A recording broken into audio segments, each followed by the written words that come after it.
You clicked on Mountains of Madness, Lovecraft's Lost World, because you're ready to uncover Antarctica's most terrifying secret.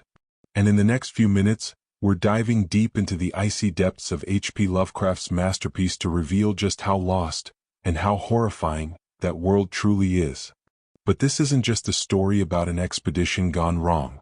What if the very foundations of Earth's history and humanity's place in the cosmos were built upon a lie, guarded by unimaginable entities frozen for eons? At the Mountains of Madness isn't just a tale of discovery, it's a chilling philosophical journey into humanity's insignificance. We'll explore how this novella introduced the terrifying Elder Things and Shoggoths, forever changing the landscape of cosmic horror and inspiring countless sci-fi epics. We'll reveal the real-world scientific theories and explorers that sparked Lovecraft's imagination, and show you why this story's terrifying revelations continue to resonate today. So, if you're prepared to confront the true scale of cosmic indifference and the chilling truth about our planet's hidden past, then strap in. By the end, you'll understand why these mountains aren't just frozen, they're screaming. Make sure to like this video, share your most terrifying moments from the story in the comments, and subscribe for more expeditions into the darkest corners of literature. At the Mountains of Madness by H.P. Lovecraft. Chapter 1. I am forced into speech because men of science have refused to follow my advice without knowing why. It is entirely against my will that I tell my reasons for opposing this planned invasion of the Antarctic. This invasion includes a vast fossil hunt and the widespread boring and melting of the ancient ice cap. I am even more reluctant because my warning may be in vain. Doubt about the true facts, as I must reveal them, is inevitable. Yet, if I suppressed what would seem extravagant and incredible, nothing would be left. The previously withheld photographs, both ordinary and aerial, will support my claims, for they are strikingly vivid and graphic. Still, they will be doubted because of how convincing clever fakery can be. The ink drawings, of course, will be dismissed as obvious imitations, despite a peculiar technique that art experts ought to notice and ponder. Ultimately, I must rely on the judgment and standing of a few scientific leaders. On one hand, these individuals must possess enough independent thought to weigh my data on its own hideously convincing merits or in light of certain ancient and highly baffling myth cycles. On the other hand, they must have enough influence to deter the exploring world in general from any rash and overambitious program in the region of those Mountains of Madness. It is an unfortunate fact that relatively obscure men like myself and my associates, connected only with a small university, have little chance of making an impression when dealing with matters of a wildly bizarre or highly controversial nature. It is further against us that we are not, in the strictest sense, specialists in the fields primarily concerned. As a geologist, my objective in leading the Miskatonic University expedition was solely to secure deep-level specimens of rock and soil from various parts of the Antarctic continent. I was aided by the remarkable drill designed by Professor Frank H. Pabody of our engineering department. I had no wish to be a pioneer in any other field. However, I did hope that using this new mechanical appliance at different points along previously explored paths would bring to light materials of a sort previously unreachable by ordinary collection methods. Pabody's drilling apparatus, as the public already knows from our reports, was unique and revolutionary. It was light, portable, and combined the ordinary artesian drill principle with that of the small circular rock drill. This allowed it to quickly cope with strata of varying hardness. The steel head, jointed rods, gasoline motor, collapsible wooden derrick, dynamiting equipment, cording, rubbish removal auger, and sectional piping for bores 5 inches wide and up to 1,000 feet deep. All these, with necessary accessories, formed a load no greater than 3 7-dog sledges could carry. This was made possible by the clever aluminum alloy from which most of the metal objects were fashioned. 4 large Dornier airplanes, specially designed for the tremendous altitude flying necessary on the Antarctic plateau, and with added fuel warming and quick-starting devices developed by Pabody, could transport our entire expedition from a base at the edge of the Great Ice Barrier to various suitable inland points. From these points, a sufficient quota of dogs would serve us. We planned to cover as great an area as one Antarctic season, or longer if absolutely necessary, would permit, operating mostly in the mountain ranges and on the plateau south of Ross Sea. These regions had been explored to varying degrees by Shackleton, Amundsen, Scott, and Bird. With frequent changes of camp, made by airplane and involving distances great enough to be of geological significance, we expected to unearth an unprecedented amount of material, especially in the Precambrian strata, from which so few Antarctic specimens had previously been secured. We also wished to obtain as great a variety as possible of the upper fossiliferous rocks, as the primal life history of this bleak realm of ice and death is of the highest importance to our knowledge of the Earth's past. The fact that the Antarctic continent was once temperate and even tropical, teeming with vegetable and animal life, of which the lichens, marine fauna, arachnids, and penguins of the northern edge are the only survivors, is common knowledge. We hope to expand that information in variety, accuracy, and detail. When a simple boring revealed fossiliferous signs, we would enlarge the opening by blasting to get specimens of suitable size and condition. Our borings, of varying depth according to the promise held by the upper soil or rock, were to be confined to exposed or nearly exposed land surfaces. These inevitably being slopes and ridges because of the 1 or 2 mile thickness of solid ice overlying the lower levels. We could not afford to waste drilling depth on any considerable amount of mere glaciation. Though Pabodie had worked out a plan for sinking copper electrodes in thick clusters of borings and melting off limited areas of ice with current from a gasoline-driven dynamo. It is this plan, which we could not put into effect except experimentally on an expedition such as ours, that the coming Starkweather expedition proposes to follow despite the warnings I have issued since our return from the Antarctic. The public knows of the Miskatonic expedition through our frequent wireless reports to the Arkham Advertiser and Associated Press, and through the later articles by Pabodie and myself. Our team consisted of 4 men from the university. Pabodie from the engineering department, Lake from the biology department, Atwood from the physics department, who was also a meteorologist, and myself, representing geology and holding nominal command. In addition, there were 16 assistants, 7 graduate students from Miskatonic and 9 skilled mechanics. Of these 16, 12 were qualified airplane pilots, and all but 2 were competent wireless operators. 8 of them understood navigation with compass and sextant, as did Pabodie, Atwood, and I. Furthermore, our 2 ships, wooden ex-whalers reinforced for ice conditions and having auxiliary steam, were fully manned.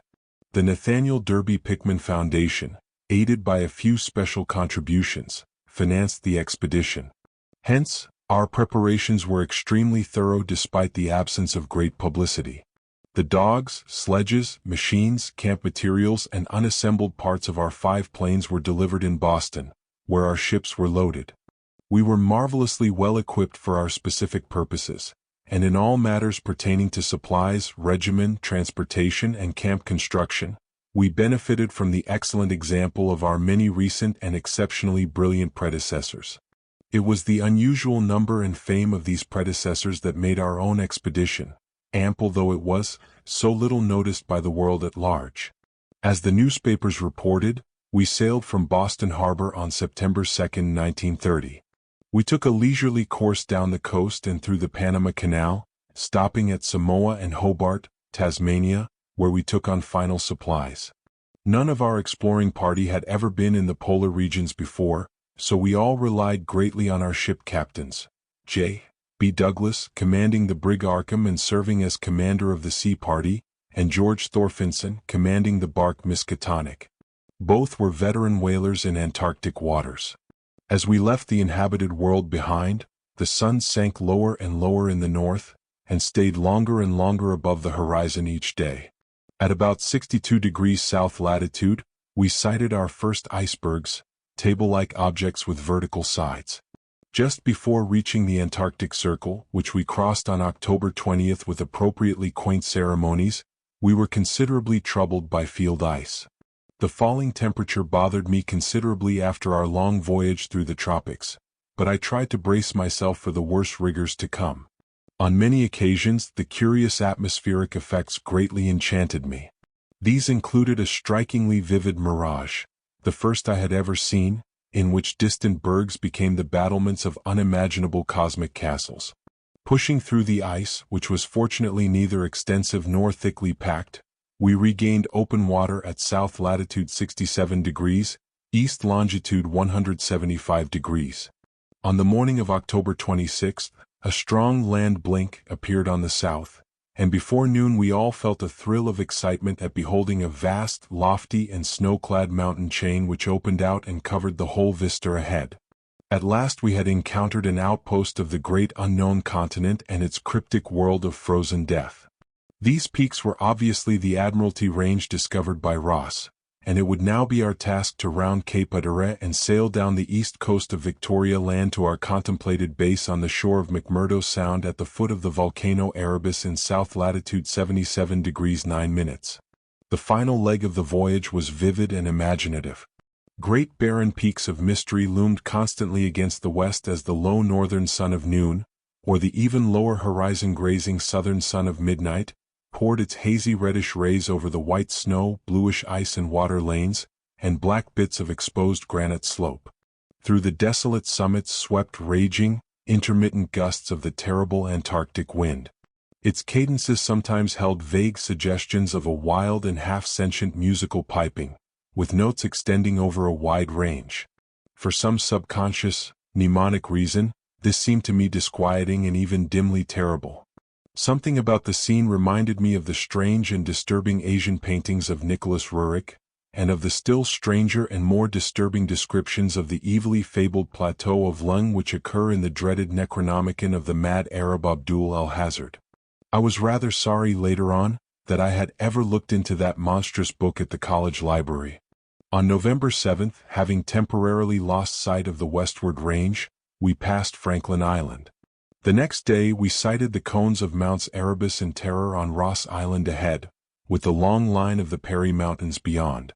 Stretching off to the east was the low, white line of the Great Ice Barrier, rising perpendicularly to a height of 200 feet like the rocky cliffs of Quebec, marking the end of southward navigation. In the afternoon, we entered McMurdo Sound and stood off the coast in the lee of smoking Mount Erebus. The Skoriak Peak towering some 12,700 feet against the eastern sky, like a Japanese print of the sacred Fujiyama. Beyond it rose the white, ghost-like height of Mount Terror, 10,900 feet in altitude, and now an extinct volcano. Puffs of smoke from Erebus came intermittently, and one of the graduate assistants, a brilliant young fellow named Danforth, pointed out what looked like lava on the snowy slope. He remarked that this mountain, discovered in 1840, had undoubtedly been the source of Poe's imagery when he wrote 7 years later of the lavas that restlessly roll their sulphurous currents down Yanakin, the ultimate climbs of the pole, that groan as they roll down Mount Yanakin, the realms of the boreal pole. Danforth was a great reader of bizarre material and had talked a good deal about Poe. I was interested in the Antarctic setting of Poe's only long story, the disturbing and enigmatic Arthur Gordon Pym. On the barren shore, and on the lofty ice barrier in the background, myriads of grotesque penguins squawked and flapped their fins. Many fat seals were visible on the water, swimming or sprawling across large cakes of slowly drifting ice. Using small boats, we made a difficult landing on Ross Island shortly after midnight on the morning of the 9th. We carried a line of cable from each of the ships and prepared to unload supplies by means of a breeches buoy arrangement.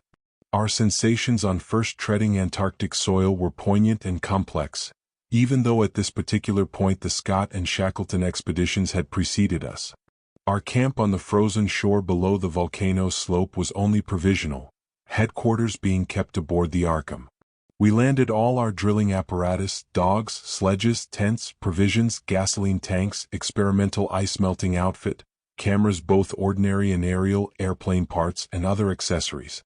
This included 3 small portable wireless outfits, besides those in the planes, capable of communicating with the Arkham's large outfit from any part of the Antarctic continent that we would be likely to visit. The ship's outfit, communicating with the outside world, was to convey press reports to the Arkham Advertiser's powerful wireless station on Kingsport Head, Massachusetts. We hoped to complete our work during a single Antarctic summer, but if this proved impossible, we would winter on Arkham, sending the Miskatonic north before the freezing of the ice for another summer's supplies.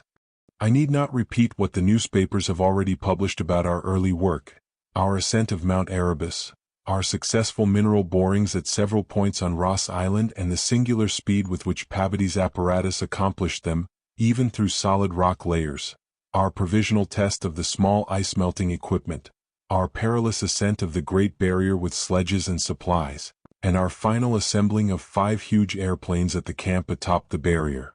The health of our land party, 20 men and 55 Alaskan sledge dogs, was remarkable, though of course we had so far encountered no really destructive temperatures or windstorms.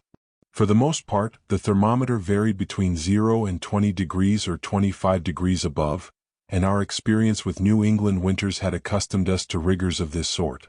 The barrier camp was semi-permanent, and destined to be a storage cache for gasoline, provisions, dynamite, and other supplies.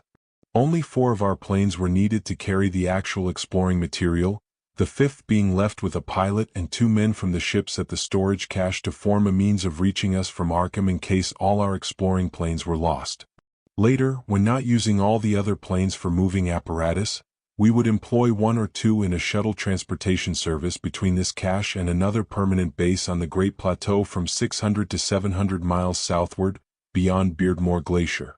Despite the almost unanimous accounts of appalling winds and tempests that pour down from the plateau, we are determined to dispense with intermediate bases, taking our chances in the interest of economy and probable efficiency. Wireless reports spoke of the breathtaking 4-hour non-stop flight of our squadron on November 21st over the lofty shelf ice, with vast peaks rising on the west, and the unfathomed silences echoing to the sound of our engines. Wind troubled us only moderately, and our radio compasses helped us through the one opaque fog we encountered. When the vast rise loomed ahead, between latitudes 83 degrees and 84 degrees, we knew we had reached Beardmore Glacier, the largest valley glacier in the world. The frozen sea was now giving place to a frowning and mountainous coastline. At last, we were truly entering the white aeon-dead world of the ultimate south, and even as we realized it, we saw the peak of Mount Nansen in the eastern distance, towering up to its height of almost 15,000 feet. The successful establishment of the southern base above the glacier in latitude 86 degrees 7 minutes, east longitude 174 degrees 23 minutes, and the phenomenally rapid and effective borings and blastings made at various points reached by our sledge trips and short airplane flights, are matters of history. As is the arduous and triumphant ascent of Mount Nansen by Pabody and 2 of the graduate students, Gedney and Carroll, on December 13th to 15th. We were some 8,500 feet above sea level, and when experimental drillings revealed solid ground only 12 feet down through the snow and ice at certain points, we made considerable use of the small melting apparatus and sank bores and performed dynamiting at many places where no previous explorer had ever thought of securing mineral specimens. The Precambrian granites and beacon sandstones thus obtained confirmed our belief that this plateau was homogeneous with the great bulk of the continent to the west, but somewhat different from the parts lying eastward below South America, which we then thought to form a separate and smaller continent divided from the larger one by a frozen junction of Ross and Weddell seas, though Bird has since disproved the hypothesis. In certain sandstones, dynamited and chiseled after boring revealed their nature, we found some highly interesting fossil markings and fragments. These included ferns, seaweeds, trilobites, crinoids, and mollusks such as lingulae and gastropods. All seemed genuinely significant in connection with the region's primordial history. There was also a peculiar triangular, striated marking, about a foot in its greatest diameter, which Lake pieced together from 3 fragments of slate brought up from a deep blasted aperture. These fragments came from a point to the westward, near the Queen Alexandra Range. Lake, as a biologist, seemed to find their curious marking unusually puzzling and provocative. To my geological eye, however, it looked not unlike some of the ripple effects reasonably common in sedimentary rocks. Since slate is merely a metamorphic formation into which a sedimentary stratum is pressed, and since the pressure itself produces odd distorting effects on any existing markings, I saw no reason for extreme wonder over the striated depression. On January 6, 1931, Lake, Pabody, Danforth, all 6 students for mechanics, and I flew directly over the South Pole and 2 of the Great Plains. We were forced down once by a sudden high wind which fortunately did not develop into a typical storm. This was, as the paper stated, one of several observation flights. During others, we tried to discern new topographical features in areas unreached by previous explorers. Our early flights were disappointing in this latter respect, though they afforded us some magnificent examples of the richly fantastic and deceptive mirages of the polar regions, of which our sea voyage had given us some brief foretaste. Distant mountains floated in the sky as enchanted cities, and often the whole white world would dissolve into a gold, silver, and scarlet land of Dunsanian dreams and adventurous expectancy under the magic of the low midnight sun. On cloudy days, we had considerable trouble flying, owing to the tendency of snowy earth and sky to merge into one mystical opalescent void with no visible horizon to mark their junction. At length, we resolved to carry out our original plan of flying 500 miles eastward with all 4 exploring planes and establishing a fresh subbase at a point which would probably be on the smaller continental division, as we mistakenly conceived it. Geological specimens obtained there would be desirable for purposes of comparison. Our health so far had remained excellent, lime juice well offsetting the steady diet of tinned and salted food, and temperatures generally above zero enabling us to do without our thickest furs. It was now midsummer, and with haste and care we might be able to conclude work by March and avoid a tedious wintering through the long Antarctic night. Several savage windstorms had burst upon us from the west, but we had escaped damage through the skill of Atwood in devising rudimentary airplane shelters and windbreaks of heavy snow blocks, and reinforcing the principal camp buildings with snow. Our good luck and efficiency had indeed been almost uncanny. The outside world knew of course of our program, and was also informed of Lake's strange and dogged insistence on a westward, or rather northwestward, prospecting trip before our radical shift to the new base. It seems he had pondered a great deal, and with alarmingly radical daring, over that triangular striated marking in the slate. He read into it certain contradictions in nature and geological period which whetted his curiosity to the utmost, and made him avid to sink more borings and blastings in the west-stretching formation to which the exhumed fragments evidently belonged. He was strangely convinced that the marking was the print of some bulky, unknown, and radically unclassifiable organism of considerably advanced evolution, notwithstanding that the rock which bore it was of so vastly ancient a date, Cambrian if not actually Precambrian, as to preclude the probable existence not only of all highly evolved life, but of any life at all above the unicellular or at most the trilobite stage. These fragments, with their odd marking, must have been 500 million to 1,000 million years old. Chapter 2. The public eagerly followed our wireless bulletins about Lake's journey northwest. He was heading into uncharted territory, though we didn't mention his wild hopes of revolutionizing biology and geology. His initial sledging and boring trip from January 11th to 18th, with Pabodie and 5 others, had already uncovered more Archean slate. This trip was marred by the loss of 2 dogs when crossing one of the great pressure ridges in the ice. Even I was intrigued by the remarkable abundance of fossil markings in that incredibly ancient rock layer. These markings, however, were from very primitive life forms. They presented no great mystery, except that any life form should exist in rock as clearly Precambrian as this appeared to be. Therefore, I still questioned the necessity of Lake's demand for an interruption in our time-saving program. This interruption required the use of all 4 planes, many men, and the expedition's entire mechanical equipment. Ultimately, I didn't veto the plan. However, I decided not to accompany the northwestward party, despite Lake's request for my geological advice.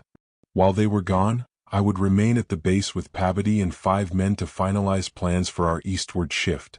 In preparation for this transfer, one of the planes had begun to move a good gasoline supply from McMurdo Sound, but this could wait temporarily. I kept 1 sledge and 9 dogs with me, as it is unwise to be without transportation in such a desolate world.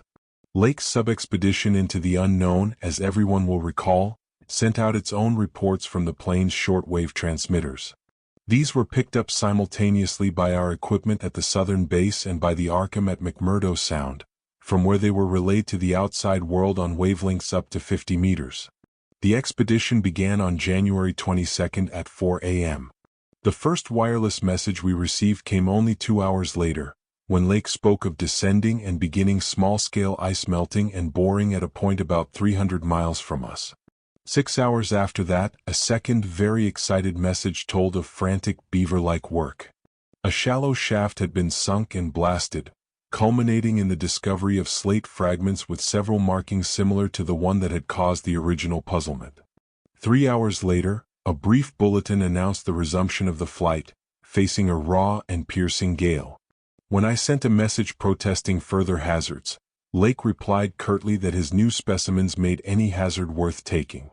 I saw that his excitement had reached the point of mutiny, and that I could do nothing to check this reckless risk to the entire expedition's success. It was appalling to think of him plunging deeper and deeper into that treacherous and sinister white immensity of tempests and unfathomed mysteries, which stretched for some 1,500 miles to the half-known, half-suspected coastline of Queen Mary and Knox Lands. Then, about an hour and a half later, came that doubly excited message from Lake's moving plane, which almost changed my mind and made me wish I had accompanied the party. 10:05 p.m. In the air.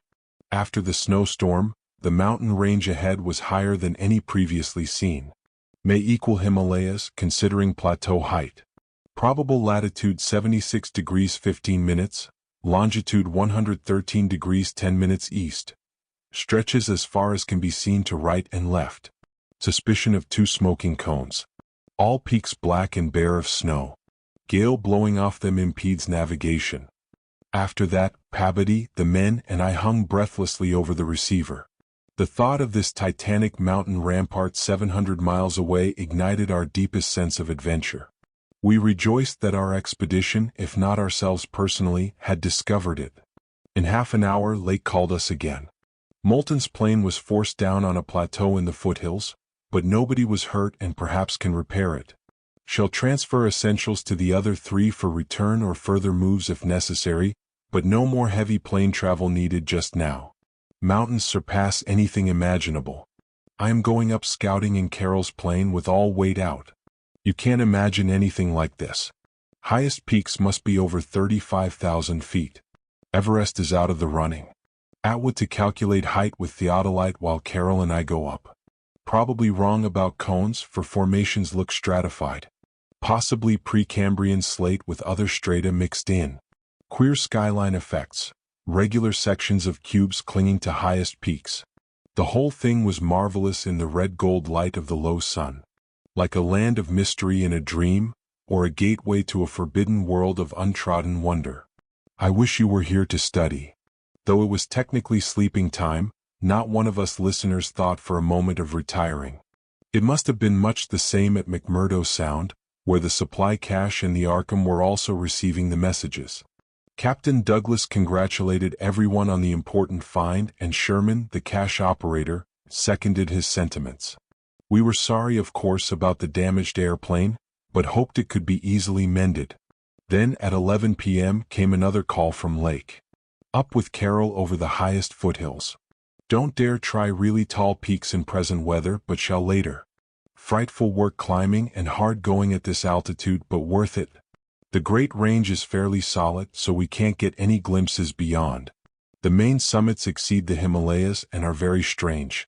The range looks like Precambrian slate, with clear signs of many other upheaved strata. I was wrong about volcanism. It extends farther in either direction than we can see. Swept clear of snow above about 21,000 feet. Odd formations on slopes of highest mountains. Great low square blocks with exactly vertical sides, and rectangular lines of low vertical ramparts, like the old Asian castles clinging to steep mountains in Rurick's paintings. Impressive from a distance. Flew close to some, and Carroll thought they were formed of smaller separate pieces, but that is probably weathering. Most edges crumbled and rounded off as if exposed to storms and climate changes for millions of years. Parts, especially upper parts, seem to be of lighter-colored rock than any visible strata on the slopes themselves, indicating an evidently crystalline origin. Close flying shows many cave mouths, some unusually regular in outline, square or semicircular. You must come and investigate. I think I saw a rampart squarely on top of one peak. Height seems about 30,000 to 35,000 feet. I'm at 21,500 myself, in a devilish gnawing cold. Wind whistles and pipes through passes and in and out of caves, but no flying danger so far. From then on, for another half hour, Lake kept up a running fire of comment and expressed his intention of climbing some of the peaks on foot. I replied that I would join him as soon as he could send a plane, and that Pabody and I would work out the best gasoline plan, just where and how to concentrate our supply in view of the expedition's altered character. Obviously, Lake's boring operations as well as his airplane activities would need a great deal delivered for the new base he was to establish at the foot of the mountains. It was possible that the eastward flight might not be made after all this season. In connection with this, I called Captain Douglas and asked him to get as much as possible out of the ships and up the barrier with the single dog team we had left there. A direct route across the unknown region between Lake and McMurdo Sound was what we really ought to establish. Lake called me later to say that he had decided to let the camp stay where Moulton's plane had been forced down, and where repairs had already progressed somewhat. The ice sheet was very thin, with dark ground here and there visible, and he would sink some borings and blasts at that very point before making any sledge trips or climbing expeditions. He spoke of the ineffable majesty of the whole scene, and the queer state of his sensations at being in the lee of vast silent pinnacles whose ranks shot up like a wall reaching the sky at the world's rim.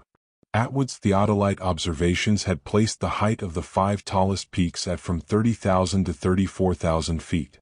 The windswept nature of the terrain clearly disturbed Lake, for it suggested the occasional existence of prodigious gales violent beyond anything we had so far encountered. His camp lay a little more than 5 miles from where the higher foothills abruptly rose. I could almost trace a note of subconscious alarm in his words, flashed across a glacial void of 700 miles, as he urged that we all hasten with the matter and get the strange new region disposed of as soon as possible. He was about to rest now, after a continuous day's work of almost unparalleled speed, strenuousness, and results. In the morning I had a 3-way wireless talk with Lake and Captain Douglas at their widely separated bases.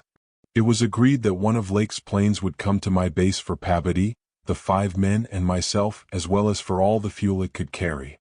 The rest of the fuel question, depending on our decision about an easterly trip, could wait for a few days since Lake had enough for immediate camp heat and borings. Eventually the old southern base ought to be restocked. But if we postponed the easterly trip, we would not use it until the next summer, and meanwhile, Lake must send a plane to explore a direct route between his new mountains and McMurdo Sound.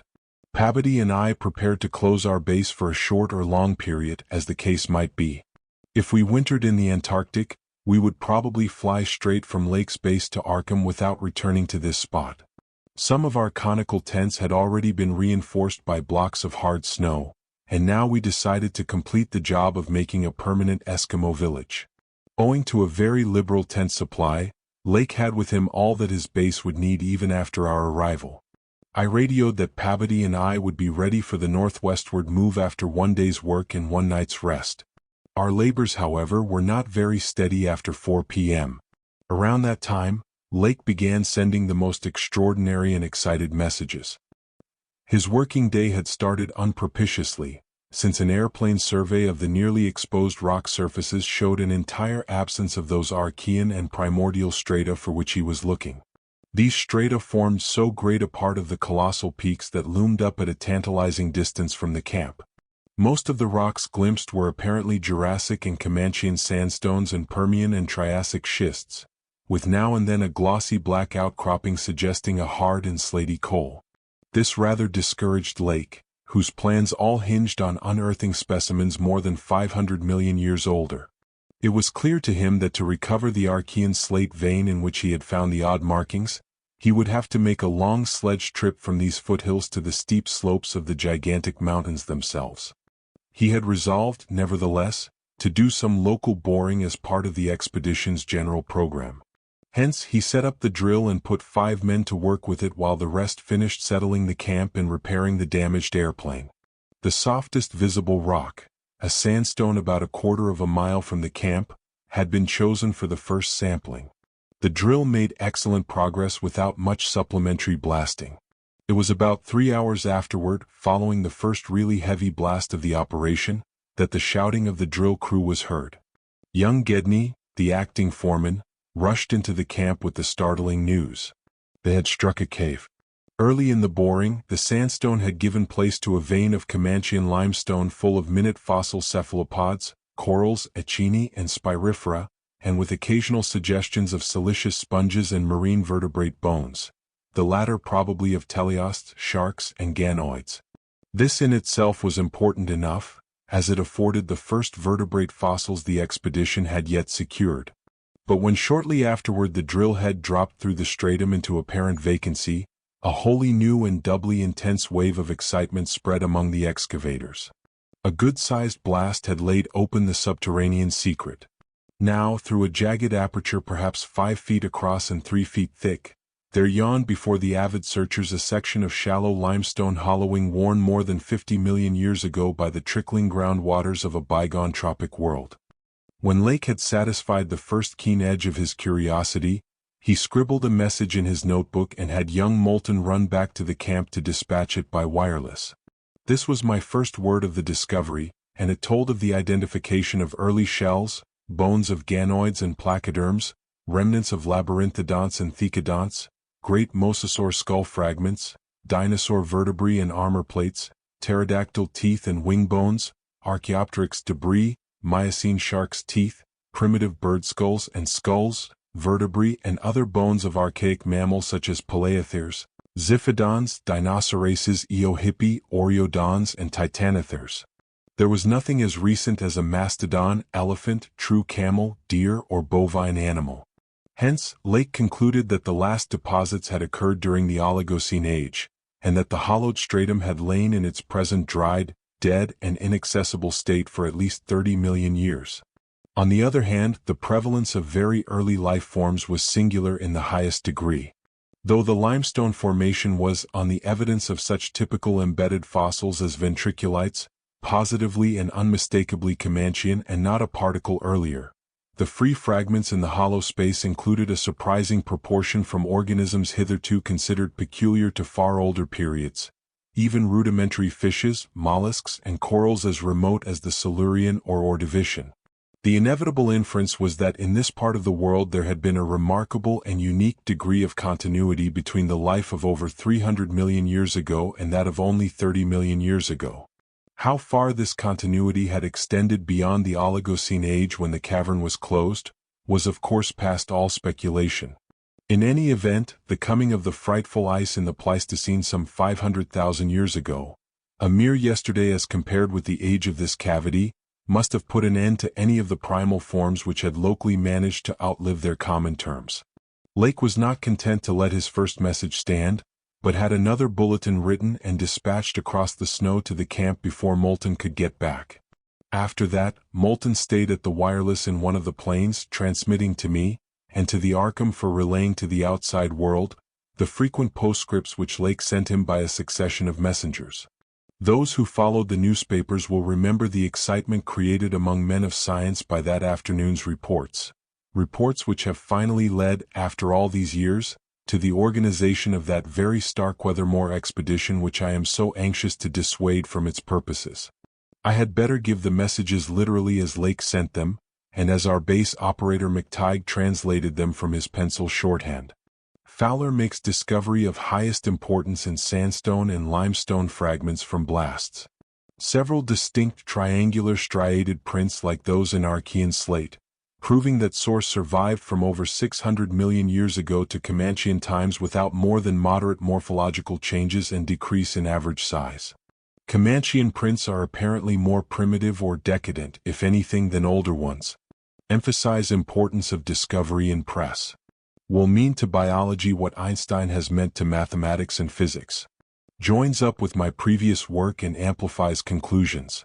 Appears to indicate, as I suspected, that Earth has seen whole cycle or cycles of organic life before known one that begins with Archaeozoic cells. Was evolved and specialized not later than 1,000 million years ago, when planet was young and recently uninhabitable for any life forms or normal protoplasmic structure. Question arises when, where, and how development took place. Later.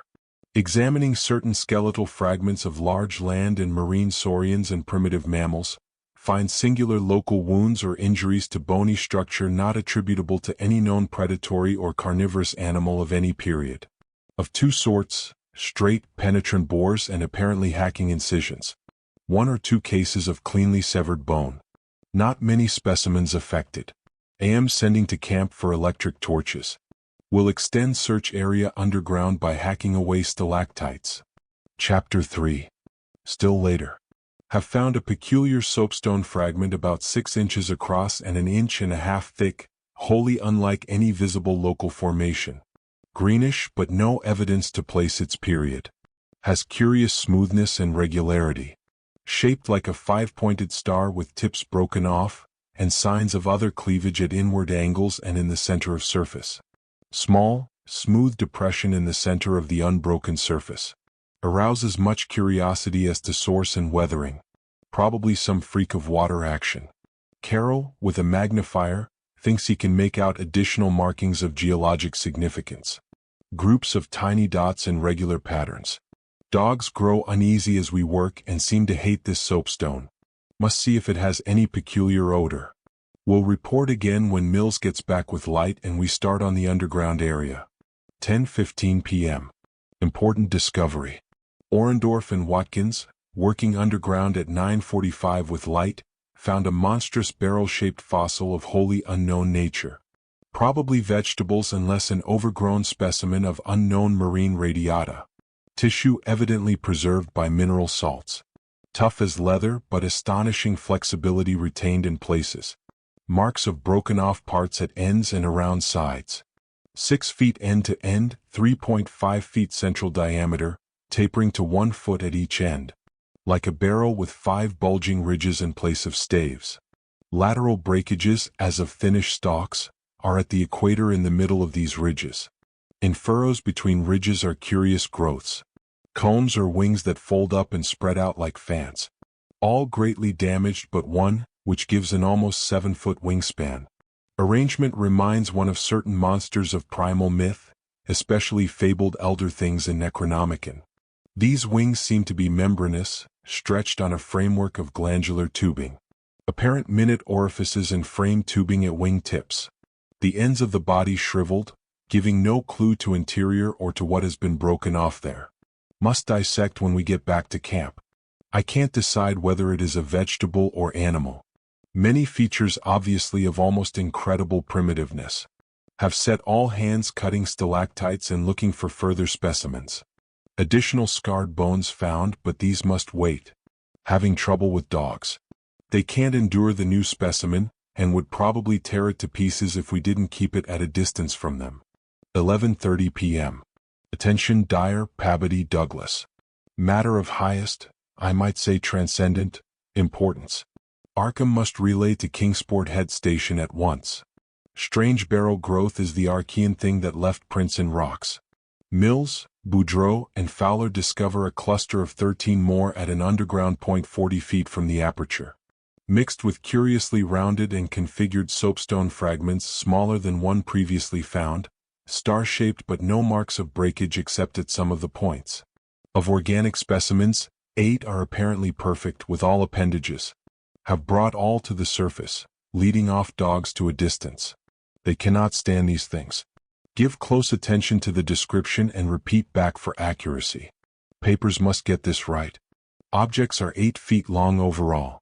6 foot 5 ridged barrel torso, 3.5 feet central diameter, 1 foot end diameters. Dark gray, flexible and infinitely tough. 7-foot membranous wings of same color, found folded, spread out of furrows between ridges.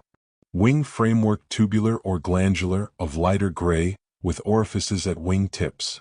Spread wings have a serrated edge. Around the equator, one at the central apex of each of the 5 vertical, stave-like ridges, are 5 systems of light gray flexible arms or tentacles found tightly folded to the torso but expansible to a maximum length of over 3 feet. Like the arms of a primitive crinoid. Single stalks 3 inches diameter branch after 6 inches into 5 substalks, each of which branches after 8 inches into 5 small, tapering tentacles or tendrils, giving each stalk a total of 25 tentacles. At the top of the torso, a blunt bulbous neck of lighter gray with gill-like suggestions holds a yellowish five-pointed starfish-shaped apparent head covered with 3-inch wiry cilia of various prismatic colors. Head thick and puffy, about 2 feet point to point, with 3-inch flexible yellowish tubes projecting from each point. A slit in the exact center of the top is probably a breathing aperture. At the end of each tube is a spherical expansion where a yellowish membrane rolls back on handling to reveal a glassy red-irised globe, evidently an eye. 5 slightly longer reddish tubes start from inner angles of the starfish-shaped head and end in sac-like swellings of the same color which upon pressure open to bell-shaped orifices 2 inches maximum diameter and lined with sharp white tooth-like projections. Probable mouths. All these tubes, cilia, and points of the starfish head found folded tightly down, tubes and points clinging to the bulbous neck and torso. Flexibility surprising despite vast toughness.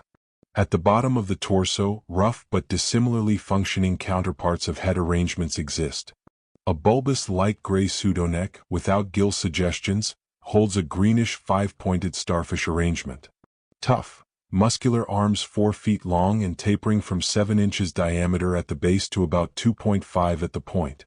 To each point is attached a small end of a greenish 5-veined membranous triangle 8 inches long and 6 wide at the farther end. This is the paddle, fin, or pseudofoot which has made prints in rocks from 1,000 million to 50 or 60 million years old. From inner angles of the starfish arrangement project 2-foot reddish tubes tapering from 3 inches diameter at the base to 1 at the tip. Orifices at tips. All these parts are infinitely tough and leathery but extremely flexible. 4-foot arms with paddles undoubtedly used for locomotion of some sort, marine or otherwise. When moved, display suggestions of exaggerated muscularity. As found, all these projections tightly folded over the pseudoneck and end of the torso, corresponding to projections at the other end. Cannot yet assign positively to animal or vegetable kingdom, but odds now favor animal. Probably represents incredibly advanced evolution of radiata without loss of certain primitive features. Echinoderm resemblances are unmistakable despite local contradictory evidence. Wing structure puzzles in view of probable marine habitat, but may have use in water navigation. Symmetry is curiously vegetable-like, suggesting a vegetable's essentially up and down structure rather than an animal's fore and aft structure. A fabulously early date of evolution, preceding even the simplest Archean protozoa hitherto known, baffles all conjecture as to origin. Complete specimens have such uncanny resemblance to certain creatures of primal myth that a suggestion of ancient existence outside the Antarctic becomes inevitable. Dyer and Pabodie have read Necronomicon and seen Clark Ashton Smith's nightmare paintings based on the text, and will understand when I speak of elder things supposed to have created all earth life as a jest or mistake. Students have always thought the conception formed from morbid imaginative treatment of very ancient tropical radiata. Also, like prehistoric folklore things Wilmarth has spoken of, Cthulhu cult appendages, etc. A vast field of study opened. Deposits probably of late Cretaceous or early Eocene period, judging from associated specimens. Massive stalagmites deposited above them. Hard work hewing out, but toughness prevented damage. The state of preservation is miraculous, evidently owing to limestone action. No more found so far, but will resume searching later. The job now is to get 14 huge specimens to camp without dogs, which bark furiously and can't be trusted near them.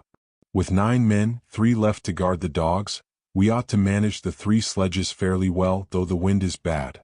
Must establish plane communication with McMurdo Sound and begin shipping material. But I've got to dissect one of these things before we take any rest. I wish I had a real laboratory here. Dyer better kick himself for having tried to stop my westward trip. First, the world's greatest mountains, and then this. If this last isn't the high spot of the expedition, I don't know what is. We're made scientifically. Congrats, Pabodie, on the drill that opened up the cave. Now will Arkham please repeat the description? The sensations of Pabodie and myself upon receipt of this report were almost beyond description, nor were our companions much behind us in enthusiasm. McTighe, who had hastily translated a few highlights as they came from the droning receiving set, wrote out the entire message from his shorthand version as soon as Lake's operator signed off. All appreciated the epic-making significance of the discovery, and I sent Lake congratulations as soon as the Arkham's operator had repeated back the descriptive parts as requested. My example was followed by Sherman from his station at the McMurdo Sound Supply Cache, as well as by Captain Douglas of the Arkham. Later, as head of the expedition, I added some remarks to be relayed through Arkham to the outside world. Of course, rest was an absurd thought amidst this excitement, and my only wish was to get to Lake's camp as quickly as I could. It disappointed me when he sent word that a rising mountain gale made early aerial travel impossible. But within an hour and a half, interest again rose to banish disappointment. Lake was sending more messages, and told of the completely successful transportation of the 14 great specimens to the camp. It had been a hard pull, for the things were surprisingly heavy, but 9 men had accomplished it very neatly. Now some of the party were hurriedly building a snow corral at a safe distance from the camp, to which the dogs could be brought for greater convenience in feeding. The specimens were laid out on the hard snow near the camp, save for one on which Lake was making crude attempts at dissection. This dissection seemed to be a greater task than had been expected. Despite the heat of a gasoline stove in the newly raised laboratory tent, the deceptively flexible tissues of the chosen specimen, a powerful and intact one, lost nothing of their more than leathery toughness. Lake was puzzled as to how he might make the requisite incisions without violence destructive enough to upset all the structural niceties he was looking for. He had, it is true, 7 more perfect specimens, but these were too few to use up recklessly unless the cave might later yield an unlimited supply. Accordingly, he removed the specimen and dragged in one which, though having remnants of the starfish arrangements at both ends, was badly crushed and partly disrupted along one of the great torso furrows. Results, quickly reported over the wireless, were baffling and provocative indeed. Nothing like delicacy or accuracy was possible with instruments hardly able to cut the anomalous tissue, but the little that was achieved left us all awed and bewildered. Existing biology would have to be wholly revised, for this thing was no product of any cell growth science knows about. There had been scarcely any mineral replacement, and despite an age of perhaps 40 million years, the internal organs were wholly intact. The leathery, undeteriorative, and almost indestructible quality was an inherent attribute of the thing's form of organization, and pertained to some Paleogean cycle of invertebrate evolution utterly beyond our powers of speculation. At first all that Lake found was dry, but as the heated tent produced its thawing effect, organic moisture of pungent and offensive odor was encountered toward the thing's uninjured side. It was not blood, but a thick, dark green fluid apparently answering the same purpose. By the time Lake reached this stage, all 37 dogs had been brought to the still uncompleted corral near the camp, and even at that distance, they set up a savage barking and show of restlessness at the acrid, diffusive smell. Far from helping to place the strange entity, this provisional dissection merely deepened its mystery. All guesses about its external members had been correct, and on the evidence of these, one could hardly hesitate to call the thing animal. But internal inspection brought up so much vegetable evidence that Lake was left hopelessly at sea. It had digestion and circulation, and eliminated waste matter through the reddish tubes of its starfish-shaped base. Cursorily, one would say that its respiratory apparatus handled oxygen rather than carbon dioxide, and there was odd evidence of air storage chambers and methods of shifting respiration from the external orifice to at least 2 other fully developed breathing systems, gills and pores. Clearly, it was amphibian and probably adapted to long airless hibernation periods as well. Vocal organs seemed present in connection with the main respiratory system, but they presented anomalies beyond immediate solution. But to give it a name at this stage was mere folly. It looked like a radiate but was clearly something more. It was partly vegetable, but had 3/4 of the essentials of animal structure. That it was marine in origin, its symmetrical contour and certain other attributes clearly indicated. Yet one could not be exact as to the limit of its later adaptations. The wings, after all, held a persistent suggestion of the aerial. how it could have undergone its tremendously complex evolution on a newborn Earth in time to leave prints in Archean rocks was so far beyond conception as to make Lake whimsically recall the primal myths about great old ones who filtered down from the stars and concocted Earth life as a joke or mistake, and the wild tales of cosmic hill things from outside told by a folklorist colleague in Miskatonic's English department. Naturally, he considered the possibility of the Precambrian prints having been made by a less evolved ancestor of the present specimens. But he quickly rejected this too facile theory upon considering the advanced structural qualities of the older fossils. If anything, the later contours showed decadence rather than higher evolution. The size of the pseudo-feet had decreased, and the whole morphology seemed coarsened and simplified.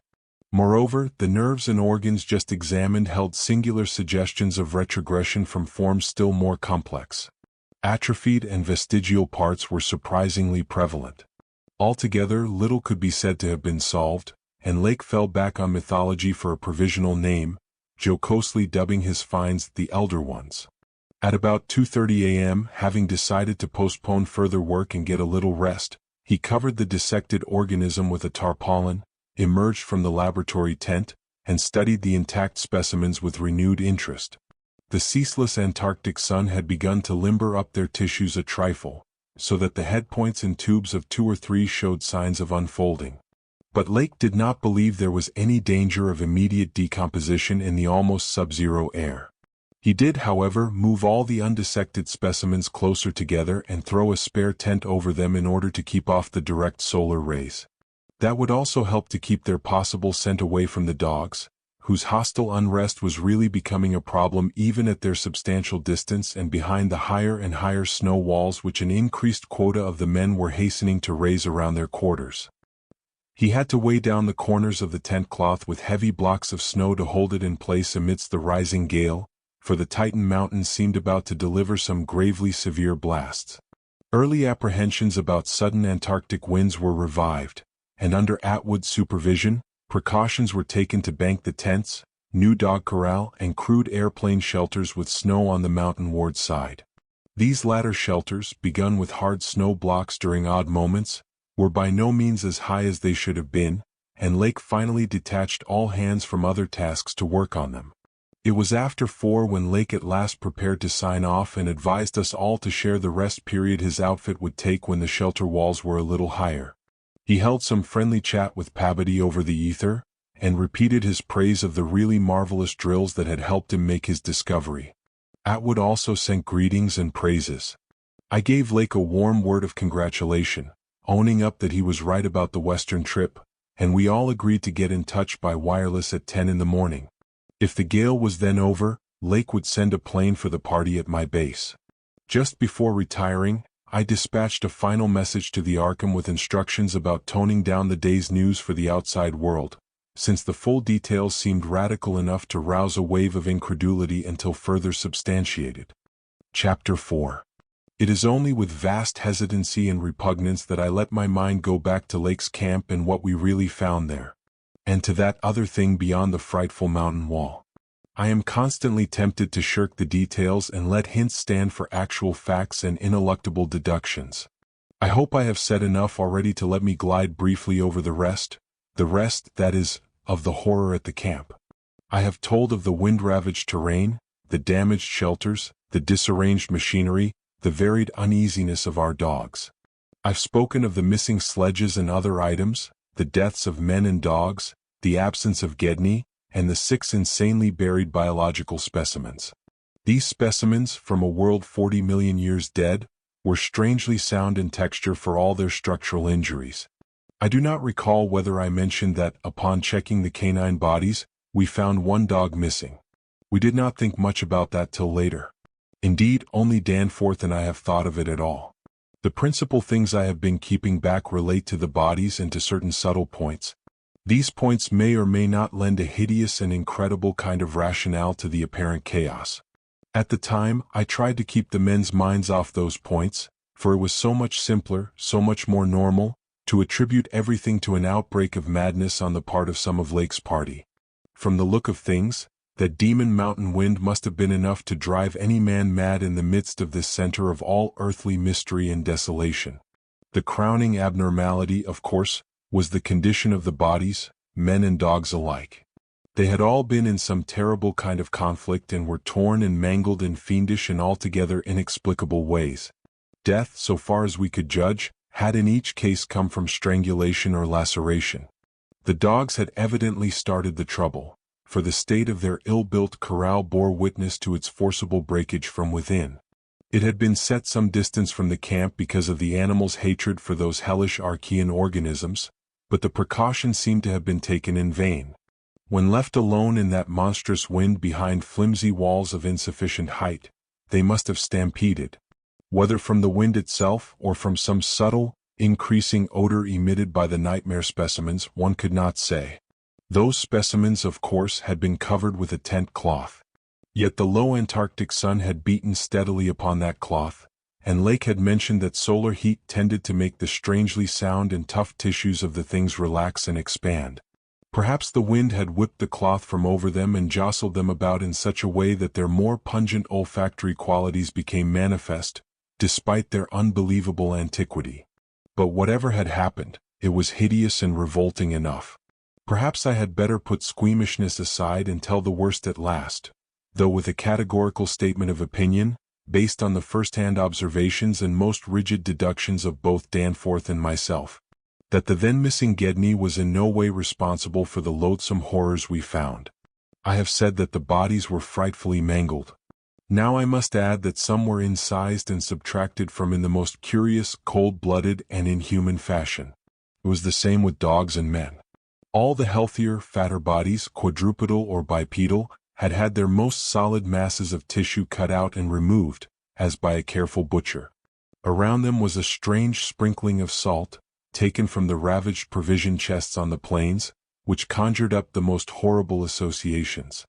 The thing had occurred in one of the crude airplane shelters from which the plane had been dragged out, and subsequent winds had effaced all tracks which could have supplied any plausible theory. Scattered bits of clothing, roughly slashed from the human incision subjects, hinted at no clues. It is useless to bring up the half-impression of certain faint snow prints in one shielded corner of the ruined enclosure, because that impression did not concern human prints at all, but was clearly mixed up with all the talk of fossil prints which poor Lake had been giving throughout the preceding weeks. One had to be careful of one's imagination in the lee of those overshadowing mountains of madness. As I have indicated, Gedney and one dog turned out to be missing in the end. When we came to that terrible shelter we had missed 2 dogs and 2 men. But the fairly unharmed dissecting tent, which we entered after investigating the monstrous graves, had something to reveal. It was not as Lake had left it, for the covered parts of the primal monstrosity had been removed from the improvised table. Indeed, we had already realized that one of the 6 imperfect and insanely buried things we had found, the one with the trace of a peculiarly hateful odor, must represent the collected sections of the entity which Lake had tried to analyze. On and around that laboratory table were strewn other things, and it did not take long for us to guess that those things were the carefully, though oddly and inexpertly dissected parts of 1 man and 1 dog. I shall spare the feelings of survivors by omitting mention of the man's identity. Lake's anatomical instruments were missing, but there was evidence of their careful cleansing. The gasoline stove was also gone, though around it we found a curious litter of matches. We buried the human parts beside the other 10 men, and the canine parts with the other 35 dogs. Concerning the bizarre smudges on the laboratory table, and on the jumble of roughly handled illustrated books scattered near it, we were much too bewildered to speculate. This formed the worst of the camp horror, but other things were equally perplexing. The disappearance of Gedney, the 1 dog, the 8 uninjured biological specimens, the 3 sledges and certain instruments, illustrated technical and scientific books, writing materials, electric torches and batteries, food and fuel, heating apparatus, spare tents, fur suits, and the like, was utterly beyond sane conjecture.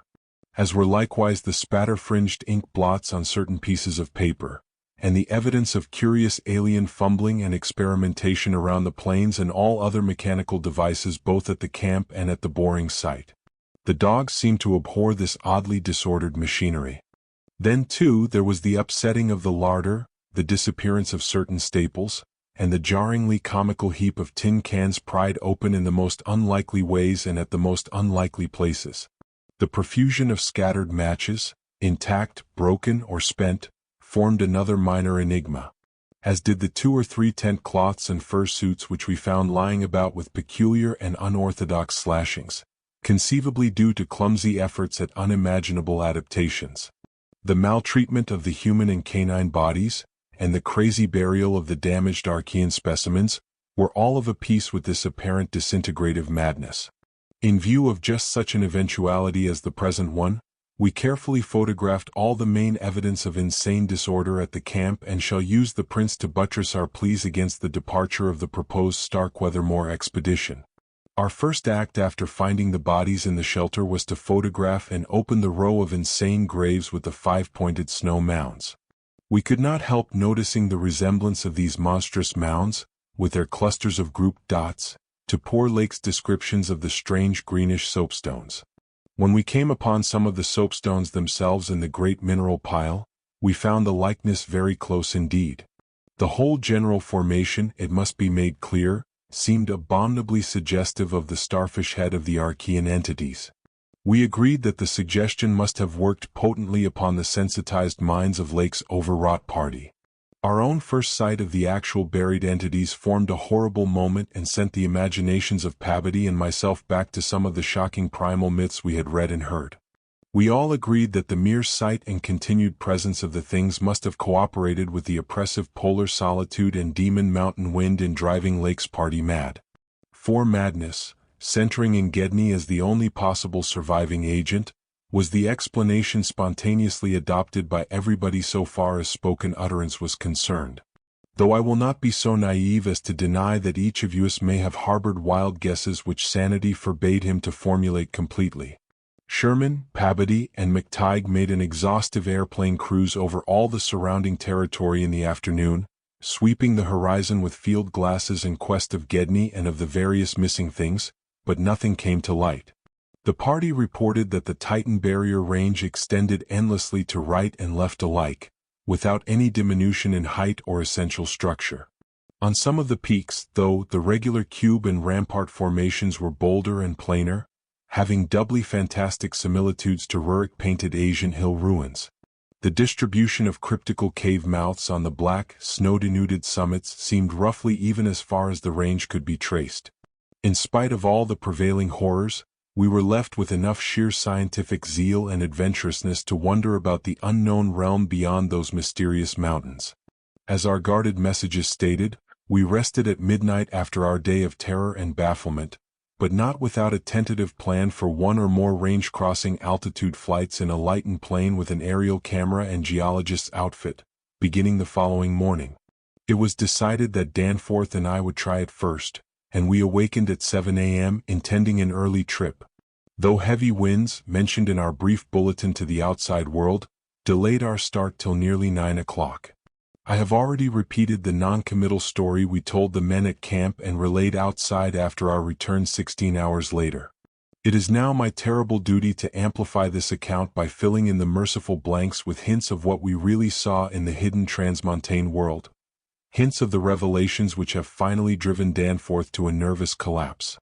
I wish he would add a really frank word about the thing which he thinks he alone saw, even though it was probably a nervous delusion, and which was perhaps the last straw that put him where he is.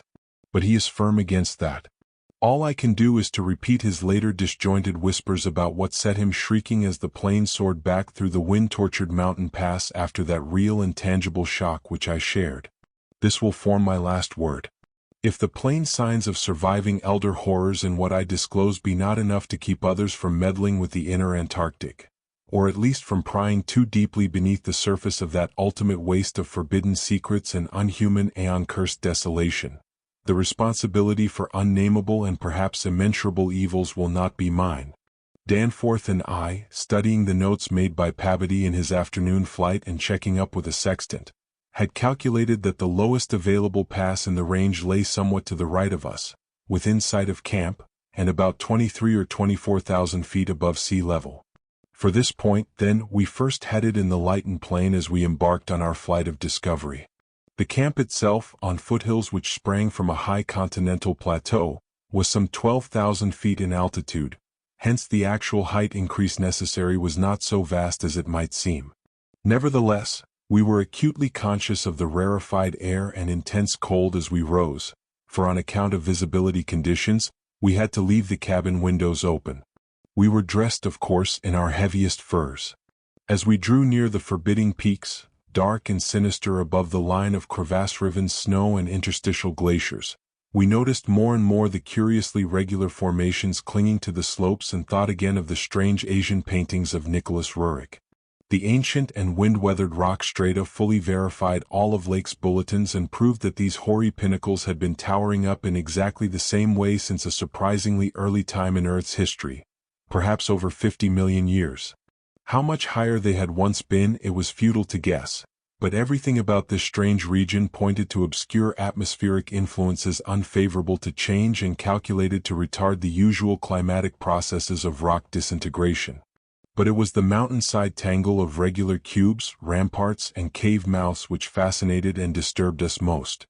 I studied them with a field glass and took aerial photographs whilst Danforth drove, and at times relieved him at the controls, though my aviation knowledge was purely an amateur's, in order to let him use the binoculars.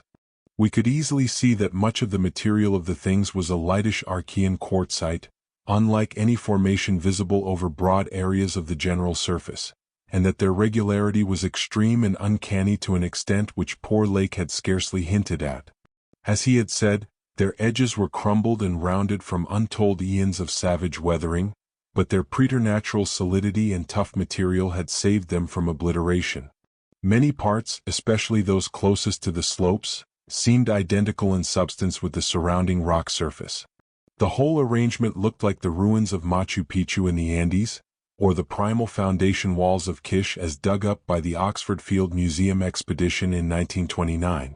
Both Danforth and I obtained that occasional impression of separate cyclopean blocks which Lake had attributed to his flight companion Carol. How to account for such things in this place was frankly beyond me, and I felt queerly humbled as a geologist. Igneous formations often have strange regularities, like the famous Giant's Causeway in Ireland. But this stupendous range, despite Lake's original suspicion of smoking cones, was above all else non-volcanic in evident structure. The curious cave mouths, near which the odd formations seemed most abundant, presented another, albeit a lesser, puzzle because of their regularity of outline. They were, as Lake's bulletin had said, often approximately square or semicircular, as if the natural orifices had been shaped to greater symmetry by some magic hand. Their numerousness and wide distribution were remarkable and suggested that the whole region was honeycombed with tunnels dissolved out of limestone strata. Such glimpses as we secured did not extend far within the caverns, but we saw that they were apparently clear of stalactites and stalagmites.